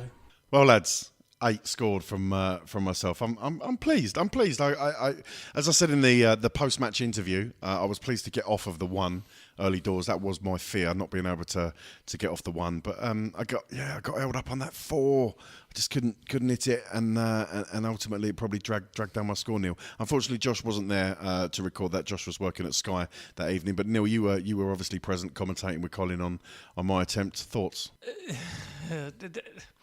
Unimpressive. It's a little harsh. I mean, he gave it his Harsh? best That's shot. brutal. It's difficult when you get stuck on a number. It is difficult. But he's not even hit 1 number in 3. There was a certain number of heckling that I had to put up with in the background. Also, what I'm not happy with. Best of order, please. Best of order. I had no walk on. I had no music. Just straight up onto the board. You're a big name player. You're not a floor player, are you, I John? was planning to do some sort of Peter Wright style, jig. You might have puffed yourself out before you started, though. I watched him in practice, and he did reasonably well in practice. But as soon as the lights came on, he went to pieces. Yeah, there's a little bit of stage fright, I think. Yeah. I sort of mentally weak. couldn't I would deal Well, with he's a the pressure. Tottenham fan, so... Well, exactly. But he didn't even put the pressure on. And that's below the belt as well. Anyway, listen, that is how the Lord of the Board works. Hopefully now you've got a better understanding of how the game works. And the challenge has been set. I currently top the leaderboard, gentlemen. I am atop of the leaderboard with my score of 8. You're not above me, Josh. Neil, you're not above me either. How does that make you feel? Give it time. Yeah. Wait for episode 5, and I'm sure someone will be above you. Well, we'll have to. I might even have a go left-handed. Listen, and see what happens. let me bask in my glory for the short period of time that it will probably last. But anyway, as we said, that is Lord of the Board. That's how it works. Do get in touch if you want to have a go. We'll arrange a time to give you a ring. We'll get that recorded. And good luck to all of you taking part in Lord of the Board.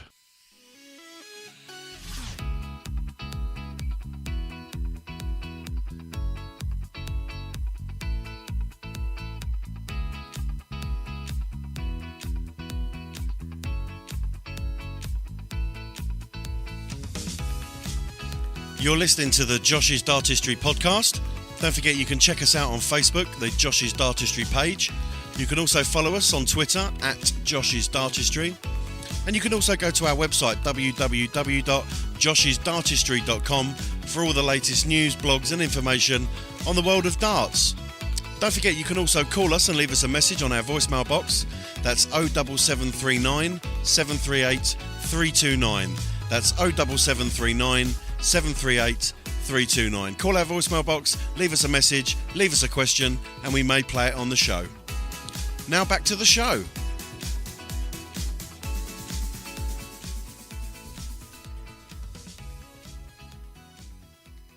Josh's Dartistry, Josh's Dartistry, Josh's Dartistry, Josh's Dartistry.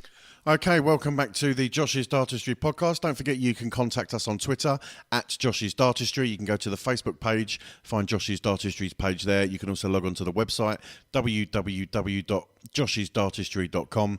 And don't forget to look up the podcast and subscribe on iTunes, or for you Android users, you can find us on Stitcher and also subscribe to our YouTube account. Okay, gentlemen, it is now time for this.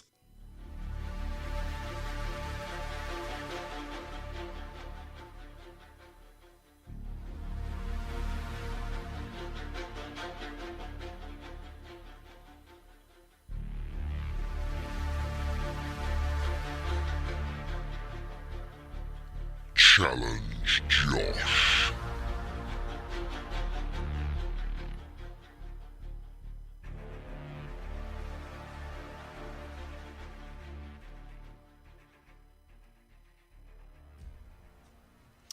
Okay, Neil. It's fair to say whenever we discuss the darts and the competitions that are coming up, or even the results, we always look back at form. We look at the form guide and how the players are looking as they move into these tournaments. Mm-hmm. In terms of Josh's form, so last week was a very, very productive challenge, Josh, for our darting expert. He performed particularly well. So coming into this episode of Challenge Josh, he's riding on a high. He's on the crest of a wave. He's in good form.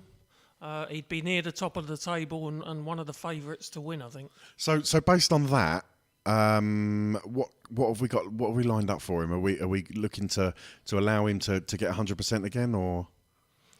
Well, I think he should be getting 100% based on the subject matter. I agree. Didn't he say if I got 100% he was going to quit the show? Yep, and I stand by that. Yeah, I'm just hoping Neil quits the show. That's all. So if I should get 100%, why are you making that No, promise? I'm saying you should get 100% based on the subject matter. I've already agreed a pre-contract agreement with Colin. He's going to take Neil's place on the JDP. Oh, so it's all signed, sealed and delivered. Yeah, all I'm waiting on is you to seal the deal with 100% this evening, and Neil's out and Colin's in. Well, let's get it over with then. Come on, what is it? Okay, what do you know most about in darts? Oh, is it? Let me narrow that down. Which player would you claim to know most about in darts? Oh, it's got to be Raymond van Barneveld, isn't it? Okay, so if I was to ask you 15 questions about Raymond van Barneveld, based on your knowledge of Raymond and your liking for Raymond, you should be looking at getting 15 out of 15. It depends on the type of question. If you asked me what he ate for breakfast last week, I might not know. No, all these are very fair questions, which you would find by researching on the internet or YouTube. So, or just being a massive fan of Barney in general. Yeah, or just being a massive fan of Barney in general. Okay, let's get on. So 15 out of 15, and I'm off. How you feeling, Josh? All right? I'm nervous. There's a lot of pressure.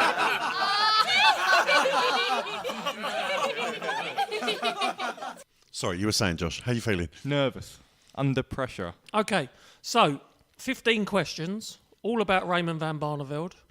I think the questions get progressively harder. So we'll start off with some very easy ones. If I'm in trouble in question 1, then I'm walking off. Some of the answers have been extracted from articles on www.joshisdartistry.com. You are the author of the questions, Josh. You are the author of the questions. That is nerve-wracking. Okay. Okay, Neil. Let's get this underway. Some very easy questions to start with that we'll rattle through. Question 1. Am I answering as I go, or are we doing just 15 at the end?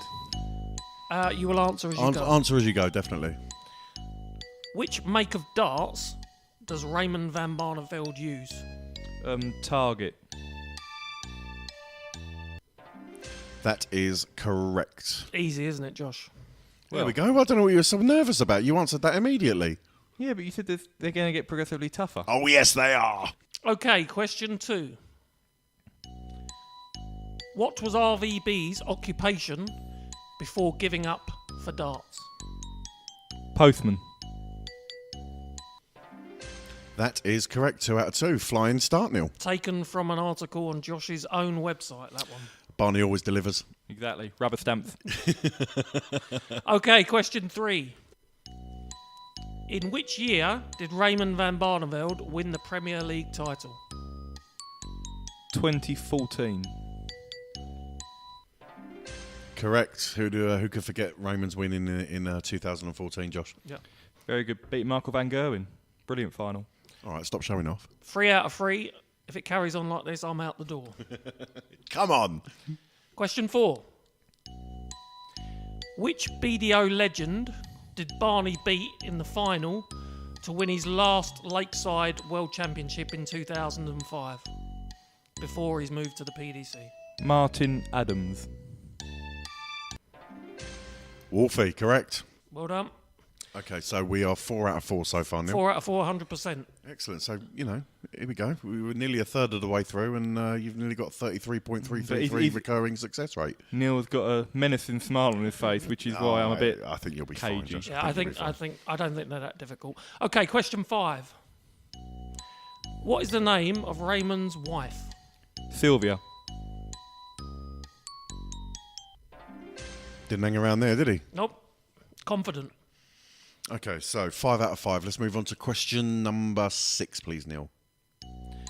Van Barneveld through the Premier Leagues and his first televised 9-darter in 2006. Who was the opponent? Peter Manley. No hesitation. Peter, 1 dart Manley. Well done, Josh. 6 out of 6. Lovely job. Here we go. Okay, question number 7, please, Neil. Barney's first official win over Phil Taylor came in the Swiss Open semis on his way to lifting the title.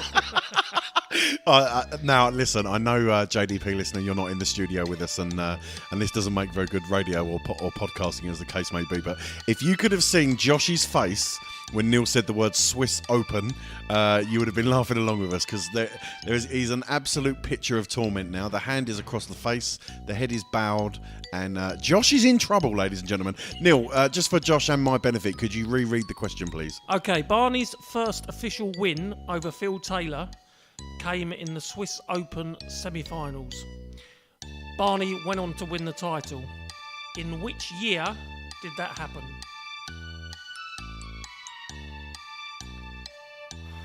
I've got 2 years in my head, and I just cannot.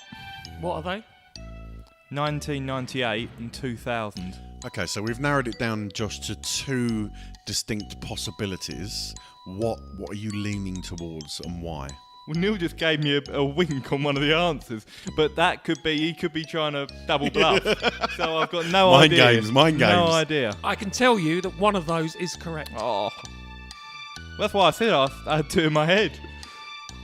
Josh, I don't know why you're looking at me, mate. I cannot help you here. Okay. 2000.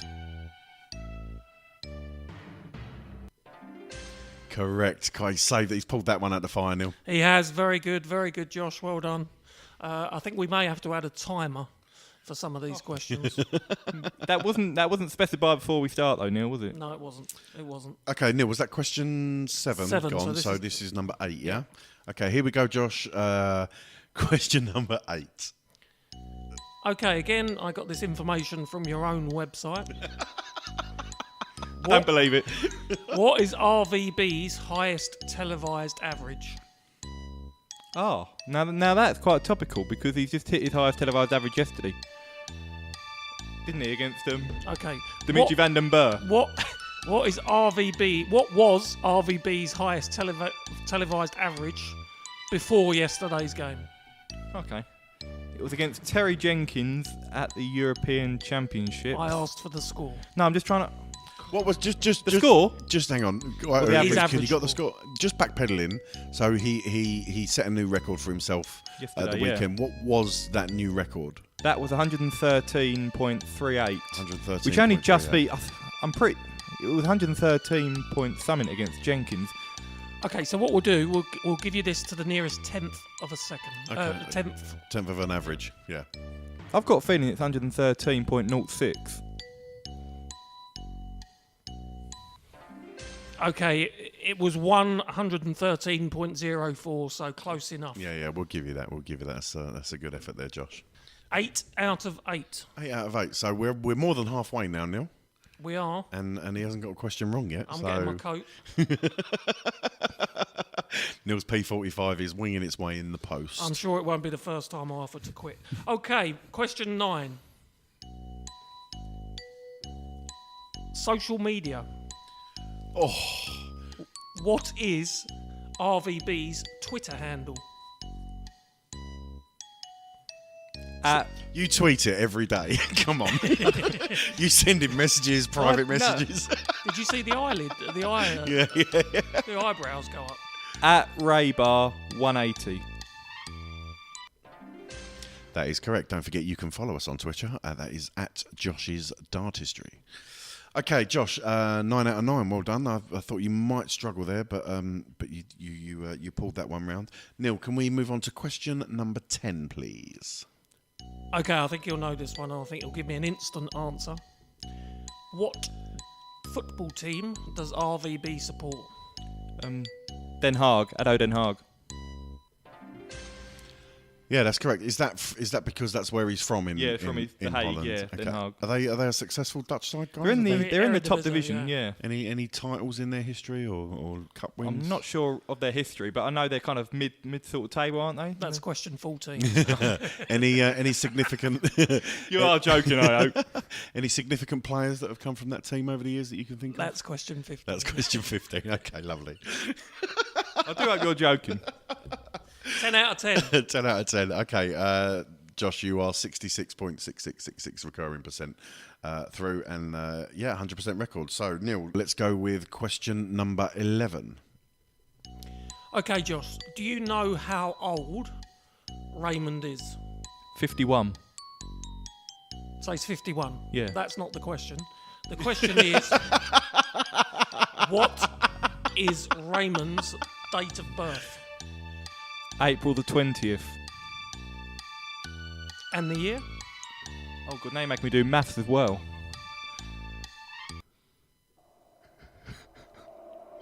I'm under pressure now. I'm impressed that he's got the day. I don't. Hang on. 20th of April. I don't know if I'd use the word impressed. I'd probably use the word weirded out, freaked out, a little bit like creeped out. And that one wasn't from his website either.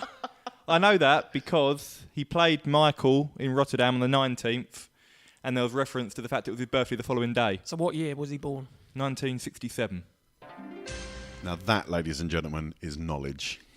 Good. Well done. Well done. Okay, so that was question 11, was it, Neil? Yes, we're moving on to question 12. Okay, now. question 12. Here we go. I think they're now getting slightly harder. Oh, I think that blinking egg, yeah.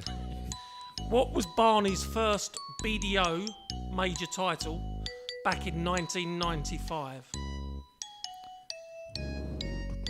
The Zoidodoin Masters? Yeah, Neil, your eyeballs just went as wide as I don't know what. I mean, I don't think you fancied him to get that one. I thought that was one that he may trip up on. He's pulled that out of the bag. The Zoidodoin Masters, I think, was previously known as the Finder Dart Masters. Yeah. Well done. Question 13. Okay, so hang on. We've only got 3 questions left, Neil. You're 3 questions away from getting the sack. I'm fine, don't worry. Okay. He's doing well, though. He's doing very well. I'm impressed. Okay. If he gets 15, then I'm worried because that's But you real. should be, because you won't be on the show anymore. Okay, here we go. Next question. In 2007, what was the title of RVB's biography that was published by Arnold Wurtzel?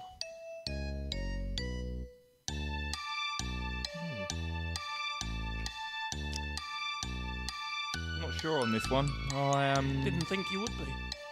I'm going to guess Eye of the Tiger as his nickname, but I don't know.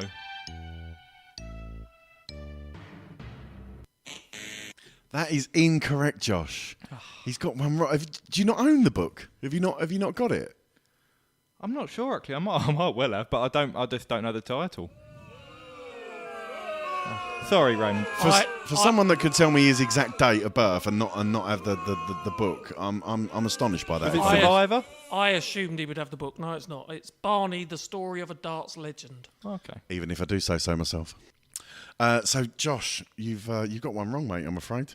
And I'm here to stay. And Neil, and you've blown it. That was our Bad opportunity. news all round, really, That was isn't our it, John? opportunity to ship him off to some other podcast, maybe a Liverpool podcast or a wrestling podcast, or the History Channel, or the History Channel, which is where Liverpool's games are broadcast. Question 14. Come on. Question 14. Here we go. How tall is Raymond van Barneveld in centimetres? Oh, you're joking me.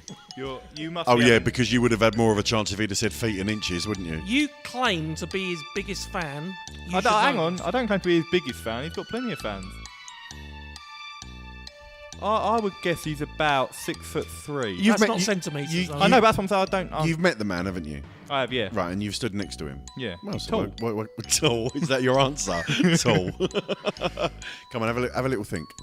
To the nearest 3 centimetres. When you were at school, did you work in centimetres or did you work in feet and inches? Feet and inches. So this is to me. How did you? Hang on. We went metric when? When I was in school, we worked in centimetres. Metres and centimetres, yeah. Yeah. Well, I didn't. I don't know what school you went to. Dunno. Obviously not the Raymond van Barneveld school. Okay, Josh, I think this is going to have to be a... Are you looking to the nearest centimetre in there, or are you going to give to the nearest 3 centimetres? To the nearest 3 centimetres, so it's the kind of nearest the pin question. I'm just going to guess, I don't know, 190?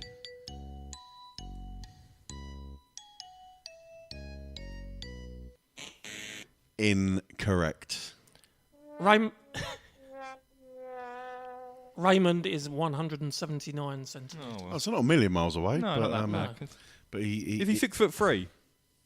I don't know. I work in metres and centimetres. If there's anyone listening on the JDP, the listeners, if you can convert that for us and send us a tweet, that'd be absolutely fantastic. So 2 wrong, Neil. 2 wrong so far, but an easy one to finish. Oh, really? Question 15. Okay, here we go. Last question. On Raymond's first appearance on Bullseye in 1991, which has been alluded to before on this show. It has. He was the celebrity darts player asked to throw 9 darts to see what he could score with those 9 darts. What was the total score of those? You're 9 having darts? a laugh. Hang on a minute. I wasn't even born. I haven't even seen this episode. I don't Do know. your research. A couple of episodes ago, when we discussed the unfortunate passing of Jim Bowen, we discussed Bullseye, and I discussed Raymond van Barneveld's appearance. You on didn't the discuss show. his score, though, did you? I didn't discuss his score, but as a good podcaster and as a good darts journalist, I would expect you to then go away from after what I said and do some research and watch the video. I'm surprised you didn't. Yeah, it's not on +1, unfortunately. Bullseye from 1991. You can John. get it on YouTube because that's where I Liverpool's found greatest hits is though. I know the answer to this question. it. Okay, Yeah, so because Neil told you probably. 9 darts. What do you think he may have scored in 9 darts? And I'll give you to the nearest 10. That's generous.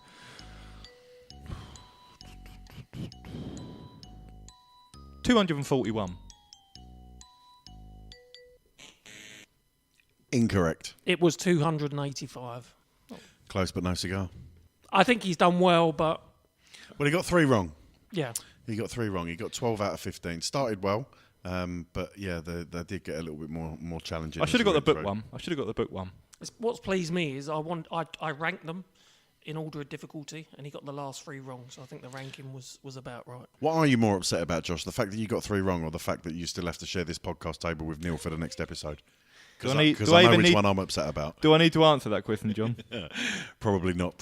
Anyway, Neil, you put a really good Barney quiz together there, and Josh, good effort, but not 100% this time. Hopefully, you can pick yourself up and bring yourself back to the next challenge, Josh, and perform slightly better than you did today. I think I did. Considering the difficulty of the questions, I'm quite pleased with 12 out of 15. Yeah, not bad.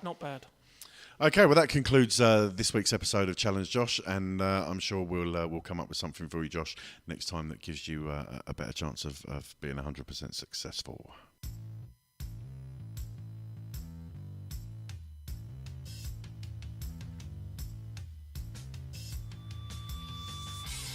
You're listening to Josh's Dartistry. Don't forget, you can check us out on Facebook by going to the Josh's Dartistry page.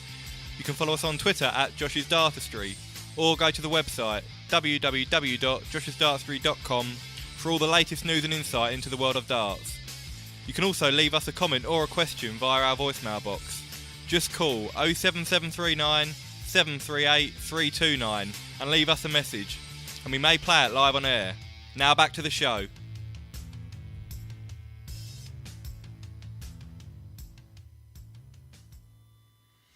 Okay, welcome back to the JDP.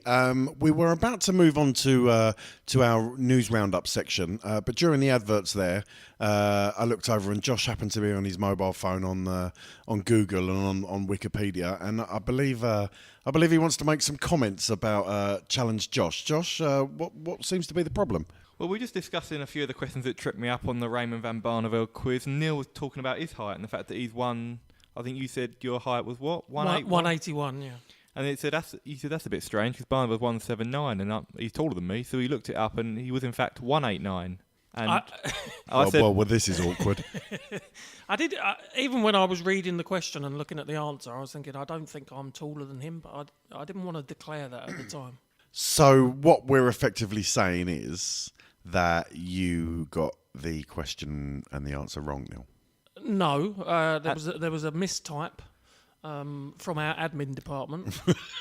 I'll tell you what, our admin department, they've had a bit of a poor track record over recent episodes, haven't they? So what it means is Josh scored 13 out of 15, which isn't 100% about his idol, Raymond van Barneveld. So he's done well. He's got 13 out of 15, but not 15 out of 15. Are you happy now, Josh? Because I'm a bit more. Well, the bottom lip was hanging out during that advert. Justice has been done, so I'm fine now. Okay, well now that's cleared up. It's time to find out what's been going on around the world in the recent darting news.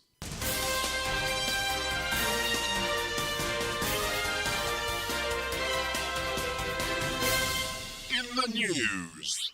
Okay, Neil, as ever, you've had your finger on the pulse. What's been going on? Okay, so the first item that we'll discuss is about Windmill and their renewed support of the Ladies Darts organisation. Now, the Ladies Darts organisation, the LDO, was formed in 2012 by Julie Lammy. It's affiliated to both the British Darts Organisation, the BDO, and the World Darts Federation, the WDF.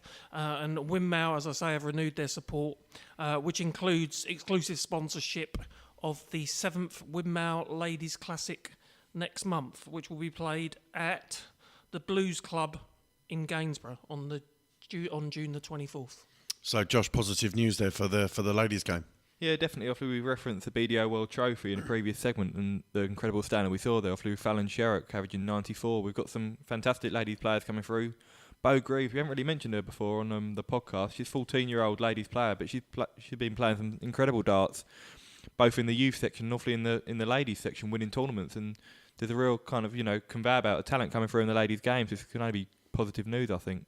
I think we might touch a little bit more on some ladies-related news in a little while. But Neil, what else can you tell us about that story? Just interesting reading the article on Windmill's website itself about the Ladies Darts Organisation. The LDO was actually formed.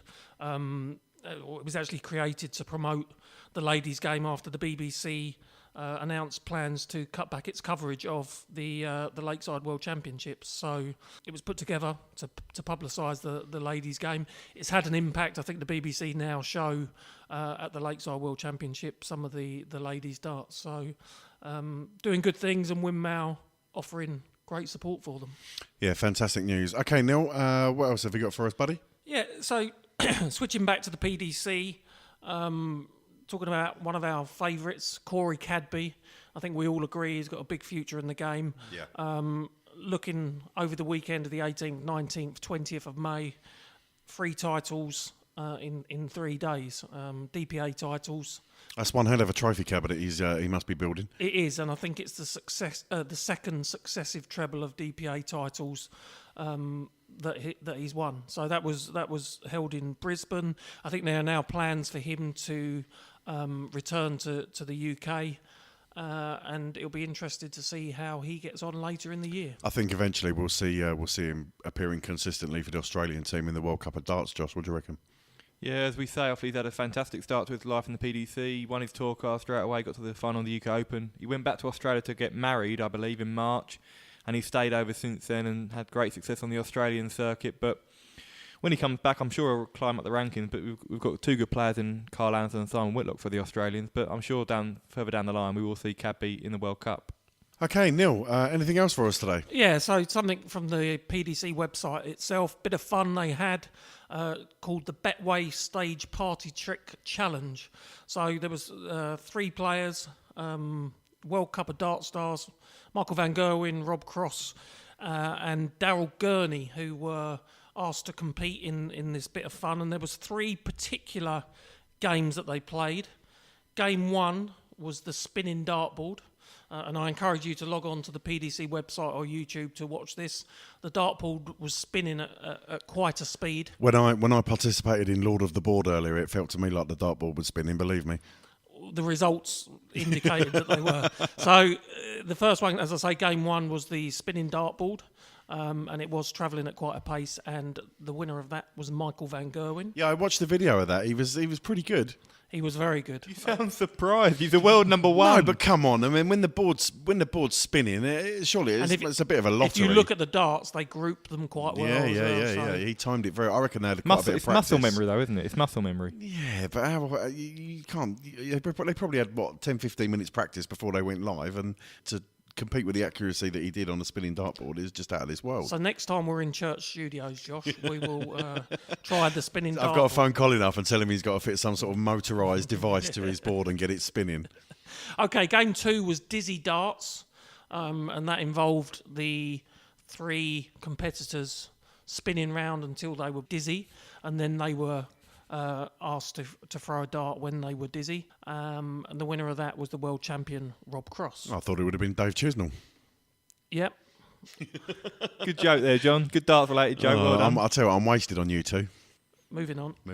Okay, so that was won by Rob Cross. Game 3 was quick draw, and what happened here was the competitors started with their back to the board, close to the board. They walked out a few steps, and then were expected to pull out a dart like you would a gun and then throw it at the board. So a bit of a Wild West shootout for the third game. Bit of a Wild West shootout, and Darryl Gurney was the winner. So they all won one game each. I've always said he's a bit of a cowboy. Sharpshooter. Yeehaw! Any other games involved in the party tricks there, Neil? No, so there was 3 games that, as I say, they all won one game each. Bit of fun, well worth logging on to the PDC website or to YouTube to watch that. Josh, what's your party trick if you had one? You put me on the spot now there, John. Certainly not Raymond van Barneveld knowledge. Now. Okay, I think the last thing that we need to touch on is some breaking news from today, and you can read about it at a number of different news outlets, and that's the increased size of the field for the PDC World Darts Championship and a new record prize fund. So Josh, I know that you were looking at this today. Do you want to give us a bit more detail? Very exciting announcement from the PDC this afternoon about the expansion of the World Championship. We'll have a field of 96 players for the 2019 event. In previous events it's been 72, so an additional 24 qualifiers. As you mentioned, the prize fund will be increased to £2.5 million, with £500,000 going to the winner and £200,000 going to the runner-up. So quite a lucrative tournament, and obviously with the expanded field will mean more sessions of darts. So it'll still be held over 16 days, but more afternoon sessions. And also very interesting news, there'll be 2 spots for female players at this year's World Championship. So obviously we saw Momo Zub, we mentioned, at the World Cup of Darts, and there'll be a female, I think, qualifier for the women held. So the likes of Gail King and Anastasia Dobromislova have appeared at the PDC World Championship in the past. We've had Stacey Bromberg and Tricia Wright, who competed in the inaugural PDC Women's World Championship. So obviously another opportunity for the female players in the world to have more exposure on the big PDC stage. So very exciting news for ladies darts. So with even more sessions at the Worlds, Ali Pally, I think a JDP night out at the Darts, Neil, for the Worlds. What do you reckon? Should we get ourselves down there for a session? I think we should. Yeah, and we can make a day of it. Go down there and spend a bit of time in the fans' village. Maybe meet some JDP listeners, perhaps. You never know. Yeah, depends how happy they are with the show. You might get a load of maybe grief. we could record a show. Yeah, that's a possibility. We'll have to investigate that. Anyway, that's for the future. £2.5 million prize fund, Josh. And as you mentioned, $500,000 to the winner, $200,000 to the runner-up, $100,000 to the semi-finalists, $50,000 to the quarter-finalists. That's a nice pot of money, that, isn't it? Oh, it's huge, and I think it puts extra importance on the World Championship in terms of the order of merit now. You may have a poor year in relative terms, struggle in a lot of the TV events, but if you have a good run at the World Championship, obviously, like you say, reaching the semis or the final, or obviously going on win it, that really secures your ranking for 2 years. So huge importance, obviously, on the World Championship, even more so than in previous years. Now, we've discussed on a number of occasions the state of darts at the moment, and particularly in the PDC, and how it's grown to become this massive sport with such a big following now. But they don't stop growing, do they, Neil? They don't stop evolving. The announcements today just show that the demand and the appetite for darts is it's not relenting. It's getting bigger and bigger all the time. Yeah, I think the PDC is remarkable, the way it just goes from strength to strength. We spoke earlier about Germany and the increase in popularity of the game, the air, with some good young players that they've got. It is a juggernaut, and very, very difficult to see that slowing down at any time soon. And I hope it doesn't, because looking at the occasions and the crowds that you get, it's great for darts in general. I also note that Grant Williams, managing director of William Hill, commented that they're delighted to extend their sponsorship of the World Darts Championship, citing his great relationship with Barry Hearn and the team at the PDC, and they're continuing the partnership until at least 2022, Josh. Yeah, great news. William Hill has sponsored the World for the last few years now. As we've mentioned, the event's gone from strength to strength, and the expansion, obviously the global element of the game. Now, we saw at the World Cup of Darts, the amount of nations, even like Japan, for example, reaching the quarterfinals. There's so many players from all different countries now who are capable of throwing world-class darts, which is only a positive move. Okay, yeah, so some really good, exciting news there for the upcoming PDC World Darts Championship, Ali Pali, due to begin at the end of the year. Neil, any more items for us today? No, that wraps it up for this episode. Excellent stuff. Thank you very much.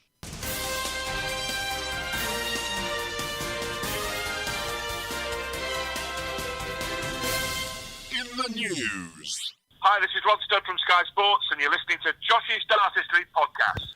Okay, we've had some wonderful questions coming in from you guys over the last couple of weeks, contacting us on Twitter at Josh's Dartistry, as well as via the Facebook page. Our first question that we're going to answer comes in from Jordan Harrison, and he asks, what do you think the BDO can do to improve after their shoddy coverage of the World Trophy? And on a similar line, at PDC Fan 180 says, is the BDO in an irreversible decline? Now, we've already discussed the World Trophy, the results, our thoughts on the competition, the standard, the averages. Let's be honest, there are a few issues. The television coverage got quite heavy criticism from a lot of people from the social media and the forums that I was reading. Lads, I'm gonna Neil, I think I'm gonna throw it over to you first. Put the darts to one side and the performances. Let's talk about the tournament setup, the production, the ticket sales, that kind of thing. Just to touch on the darts, I know you said putting that to one side. There are players that compete at a very high level. We spoke about it earlier. Good averages, and would do well in the PDC. What there isn't in the BDO is the depth of quality that you've got in the PDC. Now, putting that to one side, the footage that I watched on Thursday was not great. I think one thing that you look at was the number of empty seats in the arena. I think the capacity is 2,000. And even for the final, I saw a picture and there was a handful of people there, which is quite sad, I think. Preston Guildhall used to host the UK Snooker Open, and you know they can fit in a capacity crowd in there. As you say, it holds 2,000. So yeah, it was really disappointing. Yeah, so I think the ticket sales is one thing. So you've got to look at the way the event is promoted. I don't think it's a pricing issue on the tickets, because I went on the website and from what I saw, it's not as though they were, charging 50 quid a ticket. They were quite reasonably priced. So I don't think pricing's the issue. No. So I think the promotion is something that they need to look at. And then in terms of the coverage, we did touch on it in the last episode. We had this new channel that's free to air. And there were let's be honest, there were some issues with the production. I think there was issues with some of the scores that were displayed. I don't think the sound quality was particularly great. There seemed to be a bit of a yellow tinge. And there was a yellow tinge across all of the footage, which looked a little bit bizarre. Yeah. So I think from a production perspective, improvements need to be made going forward. It's a shame because there's some very talented darts players that have been watched by a handful of people in a BDO major. So promotionally, they need to look at it. Production-wise, they need to look at it, and it needs to improve. When you compare it to the juggernaut of the PDC, which is sometimes an unfair comparison to make. Yeah, but you see that going from strength to strength, and them making good decisions that drive that organisation forward, and then you see 20 people watching the World Darts Trophy final. It's sad, I think. So the PDC obviously have quite a lot of televised events throughout the year. BDO less so. So the PDC have obviously employed a production company. Well, in Sky Sports really for the majority, but whoever produces their TV programs have obviously had a lot of experience and do it regularly on a regular occasion. The BDO, whichever production company they went with, possibly had less experience of broadcasting a live darts tournament. I'm not making excuses. I think players, fans really, and the players should expect a certain level of organisation from their respective organisation. But I do feel a little bit for the BDO. They took, especially on the first session for the first day, they took an absolute hammering on social media, Josh, and it was pretty relentless for a long time. I've got to say, I thought the players acquitted themselves superbly over the tournament. I thought it was one of the best standards I've seen at the BDO World Trophy, but I thought the marketing and production of the tournament was an absolute shambles, if I'm being honest. I mean, the lack of promotion of the event, as Neil mentioned. I mean, on Twitter, towards the last week of the event, they were awfully promoting some of the games, but even simple things like in some of the women's games, for example, Dita Hedman was playing Ros Bulmer. They had no picture of Ros Bulmer on the Twitter screen. That was very bizarre. It's just, I mean, it's not hard to go on a Google search, find a picture and upload it, and it's little things like that that makes it seem particularly unprofessional. And we mentioned the PDC World Series event in Germany that holds 20,000, and they had about 20 in the World Trophy for the final, or the World Trophy, and we're seeing some world-class darts. Glenn Durrant was superb, and he's performing in front of 20 people, whereas he might be thinking now, well, I could be in the PDC playing in front of 20,000. It's demoralising for the players. But I think the fact that he kept up such a high standard is testament to him and his mental ability with being watched by so few people. One of my main gripes, I know we've touched on the ticket sales and the production, one of my main gripes from watching the coverage over the last few days, the interviews, right? So a match would end and then they'd start another match. And while that match was going on, they'd do a split screen in the corner and they'd be interviewing the winner of the previous match, and they'd cut the audio and the commentary feed to the game that was taking place and go to the audio of the interview from the winner of the previous game. I found it bizarre. I found it a little bit disrespectful to the two players that were currently on the stage, playing their match and getting their airtime. And the decision to run the format like that, I found absolutely incredible, Neil. Yeah, I don't want to be too critical. I mean, I don't know too much about free sports. I like the concept of what they're trying to do. They're trying to push out sport for free on TV when to watch many of the big sporting events nowadays, you're having to pay subscription fees. So I just hope that they've learnt some lessons from this first experience with the darts, and there are improvements should they air going forward. One thing I've got to say, I mean, I do awfully criticise the production of the event. I think it did improve as the event went on. I think there's no excuse. They should be prepared before the start of the tournament. They know what's coming. But I do think it improved as the event went on. And I must say, they did get a great coup in getting John Gwynn as commentator. Obviously, John was obviously PDC commentator for a number of years on Sky Sports with obviously the likes of Sid Waddell and Dave Lanning. So to have him was a real scout for the BDO, and he was fantastic as ever. I felt a bit sorry for John on Twitter. I looked at his Twitter feed, and he was being bombarded with questions, not abuse, because I think everyone's got a lot of respect for John, but a lot of the complaints were being directed at his... With nothing to do with him either. No, of course, but he played it with a fair play to him. He played it with a complete straight bat, and didn't really get involved in any of the toing and throwing from a lot of the supporters. Listen, as you both said, you can only hope that it's a learning experience for the organisation, and going forward, should they should they choose to go down that route again, which I'm sure they will, and I'd like to think that they'll continue airing it on television. But yeah, let's just hope there's been a few lessons learnt, and moving forward we'll see some improvements. Okay, next question. Katie has been in touch. She's asked us a question. It says, how many of the players from the World Cup have normal day jobs? Now, Josh, I think this is quite a difficult question to answer, really. Obviously, we don't know the sort of biography of all the players that took part in the World Cup. It's fair to assume that the top end, the elite end of the players, obviously play their darts full time and don't have day jobs. But I'm sure there may be one or two in there that still have normal day jobs, and the ones from further afield, the different countries that perhaps we don't know so much about, might be a little bit difficult to answer, Josh. Yeah, it's a tough question to put a number on. It's probably a little bit of a split, really. As you mentioned, obviously most of the established nations play full time on the pro circuit. I mean, for example, Wales, Johnny Clayton, we've mentioned him many times on this podcast. He's in the world's top 25 now. He still works as a plasterer, so there are a few anomalies. But I mean, even like Japan and China, for example, they often play on the soft tip circuit. So I've got no idea whether they're full time players or whether they've got day jobs. But I know quite a lot of the more obscure nations, they do still work for a living. But it's great to have, for those sort of players, working class people, to be having the exposure on the PDC stage. Fair play to them.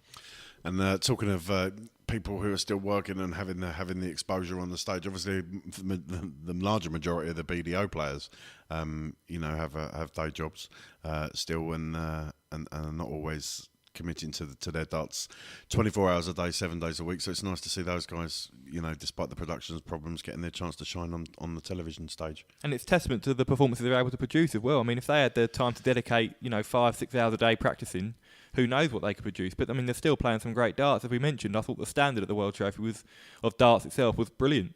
Okay, moving on. Delboy on Twitter, and if you want to follow Delboy, it's at DE180Y.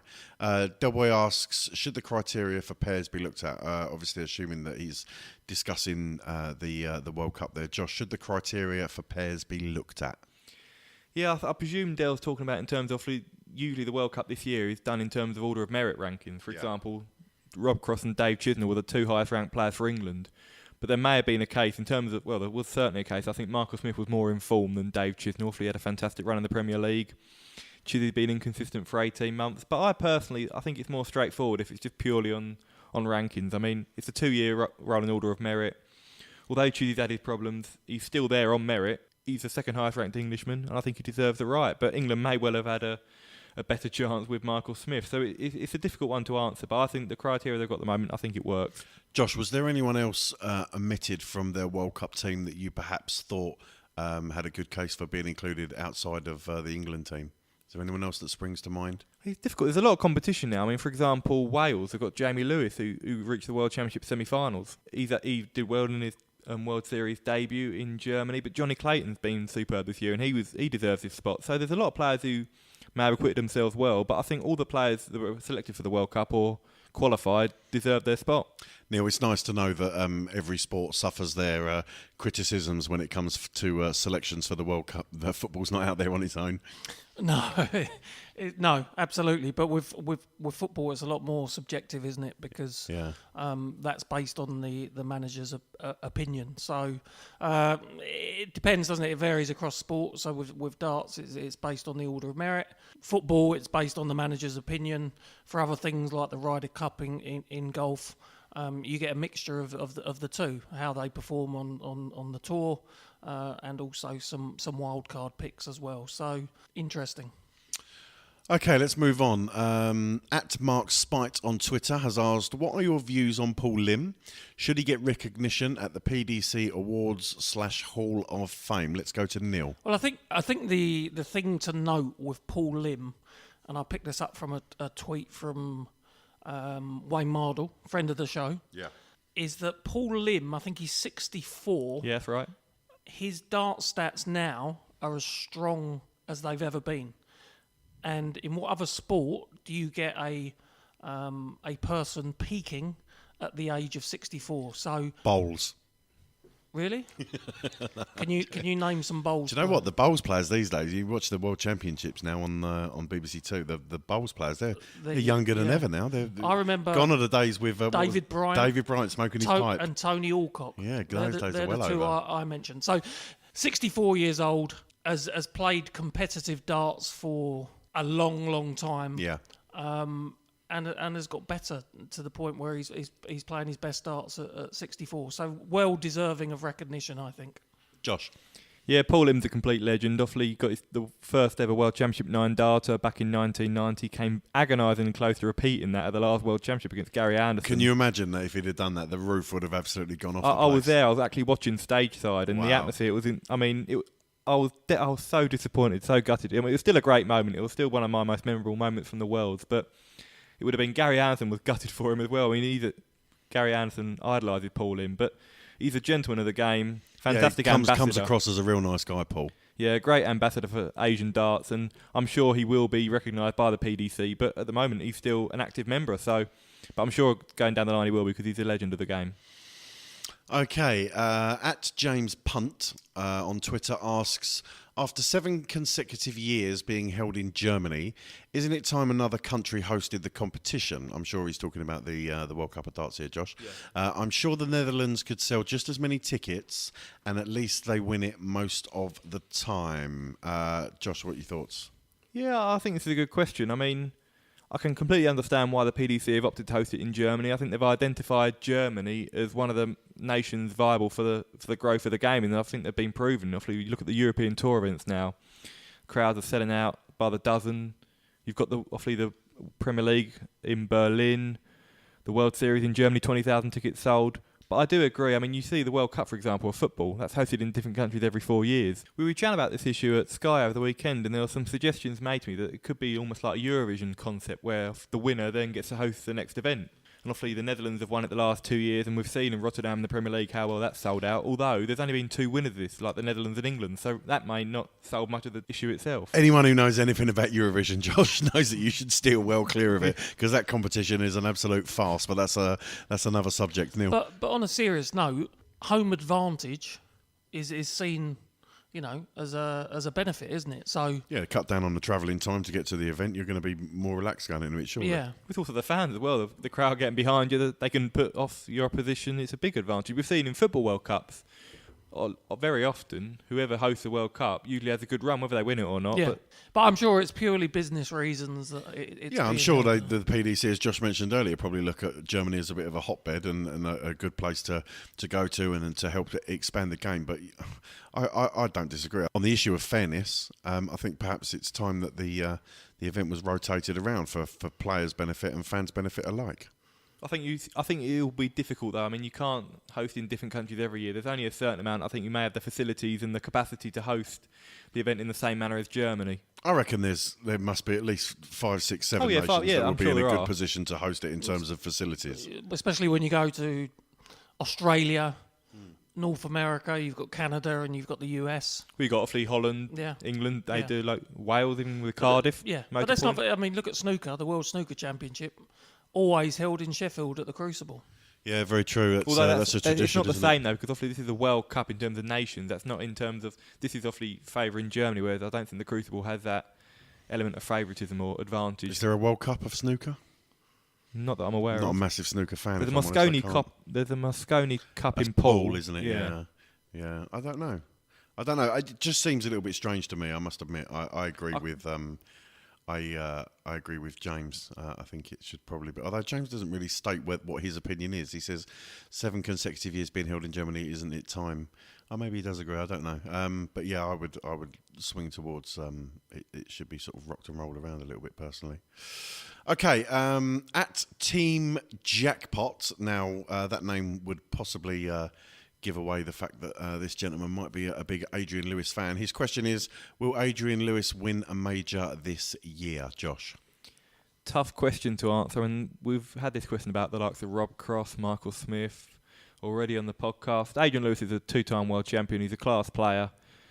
After missing out in the Premier League this year, he's had a solid start on the Pro Tour, played some really good games in the Players' Championship circuits, reached a final there the other month. I'm not sure he will this year. If I'm being honest, he hasn't won a major title since winning the UK Open quite a few years back now. He's threatened a few times. Obviously reached the World Final back in 2016, but with the depth of talent there is now, Adrian's got that talent. It's whether he's got the consistency. I wouldn't write him off. I wouldn't say never, but I'd personally, if I had to guess, I'd say no. If you'd have asked me 3 months ago, I would have said yes, possibly. I think by now, halfway through the year, I would have expected him to have picked up some Euro Tour or Pro Tour events. And whilst he's done reasonably well in one or two, I don't think he's actually won, Josh, has he? So he's been really consistent on the Pro Tour, but he hasn't won one yet. No. And so, he hasn't qualified for many of the Euro Tours either. No. So for me, at this stage of the year, I would say no. Far be it from me to throw shade at Mr. Lewis. He got in a little bit of hot water, didn't he? In one of the bit of argy-bargy. Yeah, he didn't. He did with his Spanish opponent, Perales. Although I've heard contrasting rumours on maybe there was a little bit of tactics going on from his opponents. I'm not sure. But wasn't entirely unprovoked. No, and I think Adrian Lewis, he's a big character, but he's also one of the friendliest players on the tour. I mean, you see him awfully, he always seems to cuddle and hug and kiss his opponents on the stage. He's not a particularly volatile character, so it was quite unusual for Adrian to react like that. But he's put that behind him. He's had some good runs on the floor events, but it's time really he takes it onto the TV stage. That's why he missed out in the Premier League, really. Yeah, my thoughts on it would be, whilst I still believe that Adrian Lewis has got a lot of title victories ahead of him in his career, do I think that he'll win another major this year? My personal opinion would be no, purely because there are quite a few players at the moment, the way things stand, in terms of the form ahead of him. I do see him winning another major in the future, but possibly not this year. Which probably means he'll win the match play. Which probably means he'll win the match play, and I've embarrassed myself on the show yet again. Okay, next question. At XTheJernot, interesting Twitter tag. Thoughts on the German fans' behaviour? Now, we've not really been given a lot of information on this question. I'm assuming we're talking World Cup. We are talking the World Cup of Darts, yeah. I mean, obviously there's a little bit of booing and heckling, obviously, when Germany were playing in the first round, Sweden and then Northern Ireland.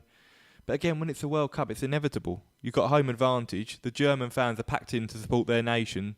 I think it's very unrealistic if you're expecting them to watch without having any influence on proceedings, which is why I think, as we discussed in the last question, it may be better to kind of host it in different countries every year. I don't even think it's just the World Cup where we see this type of behaviour. I think if you go back to Premier League when it was held in Belfast, I seem to remember the Daryl Gurney versus Rob Cross game. Yeah. I don't think it affected Cross too much, but it was a fairly partisan crowd.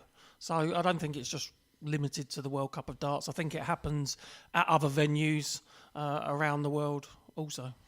I think with a lot of the darts competitions now, when you're going to get that many people in a building who have that sort of, I don't want to say mob mentality because that sounds like a crime's been committed, but the sort of gang mentality, and if you can apply them with alcohol for 2 or 3 hours before the competition begins and then cram them all in and let them sing their songs and be loud and brash, I think you know you're only going to get one outcome with that. I didn't think the German fans' behaviour over the weekend was out of line in terms of other things that we've seen gone on in the past. I think I've seen lots of worse behaviour. Let's talk about competitions where we've seen coins being thrown at players from the crowd, people with laser pens trying to shine them into the players' eyes, whistling and catcalling just as they're about to throw a dart. I've seen a lot worse behaviour, if I'm honest, in a variety of tournaments. So for me, I don't have a major issue with it. I think the German fans are some of the best on the circuit. I mean, we've got so many European tour events now. I mean, in Berlin when they went, there was obviously the record attendance, and a lot of people remarked about how quiet the crowd were in comparison to, like, say, Rotterdam. But I think the German fans, they're very passionate about their darts, they're very knowledgeable, and they just enjoy watching it. So I think there was no issue with the crowd. Okay, moving on. At Quick Rev on Twitter asks, should the World Cup of Darts be pairs only? Josh, thoughts? I think the current format works. I think with the singles and the doubles, it kind of tests both elements of the game. Personally, I would love it to be just only pairs. I mean, for example, when you've got the Netherlands and you've got Van Barneveld and Van Gerwen up against the likes of South Africa, in the singles, it's very difficult to see Michael van Gerwen or Raymond van Barneveld getting beaten.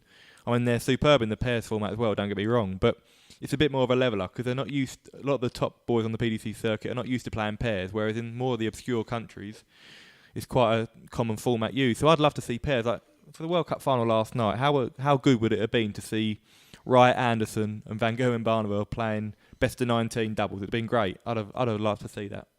Neil, any thoughts? Yeah, I think I agree that a pairs only format would be one, a leveller, and two, more enjoyable. I think with so many tournaments, it's nice to see some variation, and the pairs format, as we touched on earlier, brings a different dynamic. You've got players that are rivals suddenly put into a team environment. So from that perspective, I find it interesting. And as I say, variation. We've got the major where you have to start with a double. I like Grand that. Prix, the yeah. Grand Prix where you have to start with a double. So anything where there's variation, and you're asking for the players to show different qualities, which I think they do in the team format, gets my vote. Being that the World Cup of Darts is a team event, and I haven't thought this out, this is something that occurred to me in the last 15 seconds, so if it's not a well thought out idea and you want to come down hard on me for that, then so be it. But thinking of the World Cup of Darts being a team event, would there not be scope for the teams to be made bigger? So let's say, for example, you picked 4 players to represent that team, and almost like a football World Cup squad, and then you put out 2 players in the match to win that match, but I suppose then you'd probably just pick. Like you're thinking like a Davis Cup format, aren't you? It's more of a team than just two individuals representing that country. I think there's scope for it in terms of the bigger nations, for example, England, Netherlands, Scotland, Wales, Australia. But then you get down to the likes of Thailand, the Czech Republic. I'm sure Thailand have got at least 4 people that can chuck a dart. They have, but it's also they've got to be competent enough to. They've got to have that depth of talent. I'm not saying they don't, but... You say that, Josh. They let San Marino play in the football qualifiers every 4 years. I think what they could do is, and I don't know whether they've done this in the past, is maybe have group stages initially. So Barneveld mentioned that last night because he said, obviously, you've got these people coming from New Zealand. Exactly. Gibraltar flying all the way over to Germany. They could play 5 legs, lose 5-0, they're off home. Whereas at least the group stage format gives them 2 bites at the cherry, so to speak, gives them more exposure on the big stage. I think your idea is not a bad one, John, but I just think it's more the logistics of it. Being able to host all the games in, obviously 32 nations playing as well. It's going to be a packed event. Yeah, it would need some thinking out, and I'm going to go back to the drawing board, come up with a format, and I'm going to write a very stern letter to Barry Hearn with my suggestions, Neil. Just put it in the bin, Barry. Any further comments on that, Neil? No, as I say, I think a different option is a group stage, because I do feel for those guys that have travelled some distance, play a few legs and then are sent packing. So let's make it a little bit more worthwhile for them. And as Josh said, give them a bit more experience on the big stage. Okay, well, that concludes our question and answer session. Once again, thanks as ever for sending in some absolutely fantastic questions for us to answer. We always enjoy answering your questions. We try and do it to the best of our ability. We'll always be honest. We'll always try and give our opinion on your questions and try and give you the answers that you're looking for. Keep them coming. Let's get some more in for episode 5. You can contact us on Twitter at Josh's Dartistry or through the Facebook page, or you can also leave us a voicemail on 07739 738 329. Josh's Dartistry, Josh's Dartistry, Josh's Dartistry, Josh's Dartistry. Well, that concludes another episode 4 of the Josh's Dartistry podcast. Our new section, Lord of the Board, I thought went quite well. Hopefully, we're going to get some of you guys phoning in and competing alongside myself to try and get yourselves on the leaderboard. I'm sure we will get Josh's attempt and Neil's attempt down on audio soon and see how they get on. They've spoken a good game, criticising my perforance. And, I didn't criticise that much. No, I'm not talking about you. I'm talking about Neil. Did you see whenever I hit the board and claimed I'd hit it, you could hear him running up to the board to double check. He'd have been useless at trust darts, wouldn't he? Absolute disgrace. But I thought that section went very well, and hopefully that's something that you can all get. And you'll be bottom of the table after the next episode. I fancy myself to be top come the end of the segment. If I'm honest, I reckon if we run it for at least 6 months, I think I'll probably still be there unless we get a professional. You're going to block all the phone calls then, John? That was my plan. Shh. Neil, podcast is available for people to download. Where can they get it from, mate? Okay, so there are various platforms, as we mentioned earlier. We will upload to Josh's website, www.joshsdartistry.com. We will also upload to our YouTube channel. It will be available on iTunes for Apple users, and will also be available on Stitcher for Android users. As I said earlier in the show, please let us know if there are other apps or platforms that you would like to see the podcast on, and we will do our very best to get them on there, and Spotify is the next one on our hit list. Yeah, we appreciate all of your support, and please, once again, spread the word. Tell your friends, tell anyone you know who's into their darts to check us out. Hopefully they'll enjoy what we do and become regular listeners. Gentlemen, I think that is it for this evening. Josh, thank you for your time. Thank you, John. Packed show, but enjoyed it. What are you up to this week, Josh? Got much on? Bit of a quieter week. It's been pretty hectic with the World Cup of Darts, and so I'll be able to take some time out, get back to my website. I've kind of neglected that over the last week, covering obviously for Sky Sports and playing cricket on Saturday. So yeah, looking forward to the weekend ahead. Wonderful. And Neil, thank you for your time. Thank you. I have one request for the next show. Okay, go. Can we ban phones? Because I don't want to do Challenge Josh every week, and as we go to an ad, him then check the answers. Yeah, so. You are kind of ruining the fun, Josh. Yeah. Or you could just do your research better. Yeah, I would agree with that, Neil. You've not let yourself down, but that's twice now that Josh has. In tennis, when you get a challenge and you get a successful challenge, you get your challenge back. Mm-hmm. So he's got 2 challenges in his pocket now. Yeah. But he didn't get his 100%. And I'm still here for episode 5. Neil is still here for episode 5. So hooray all round. Anyway, with that in mind, once again, guys, thanks for listening. Keep tweeting us, keep going on the Facebook page, keep subscribing, give us a review, 5 stars possibly. And we'll see you soon for episode 5.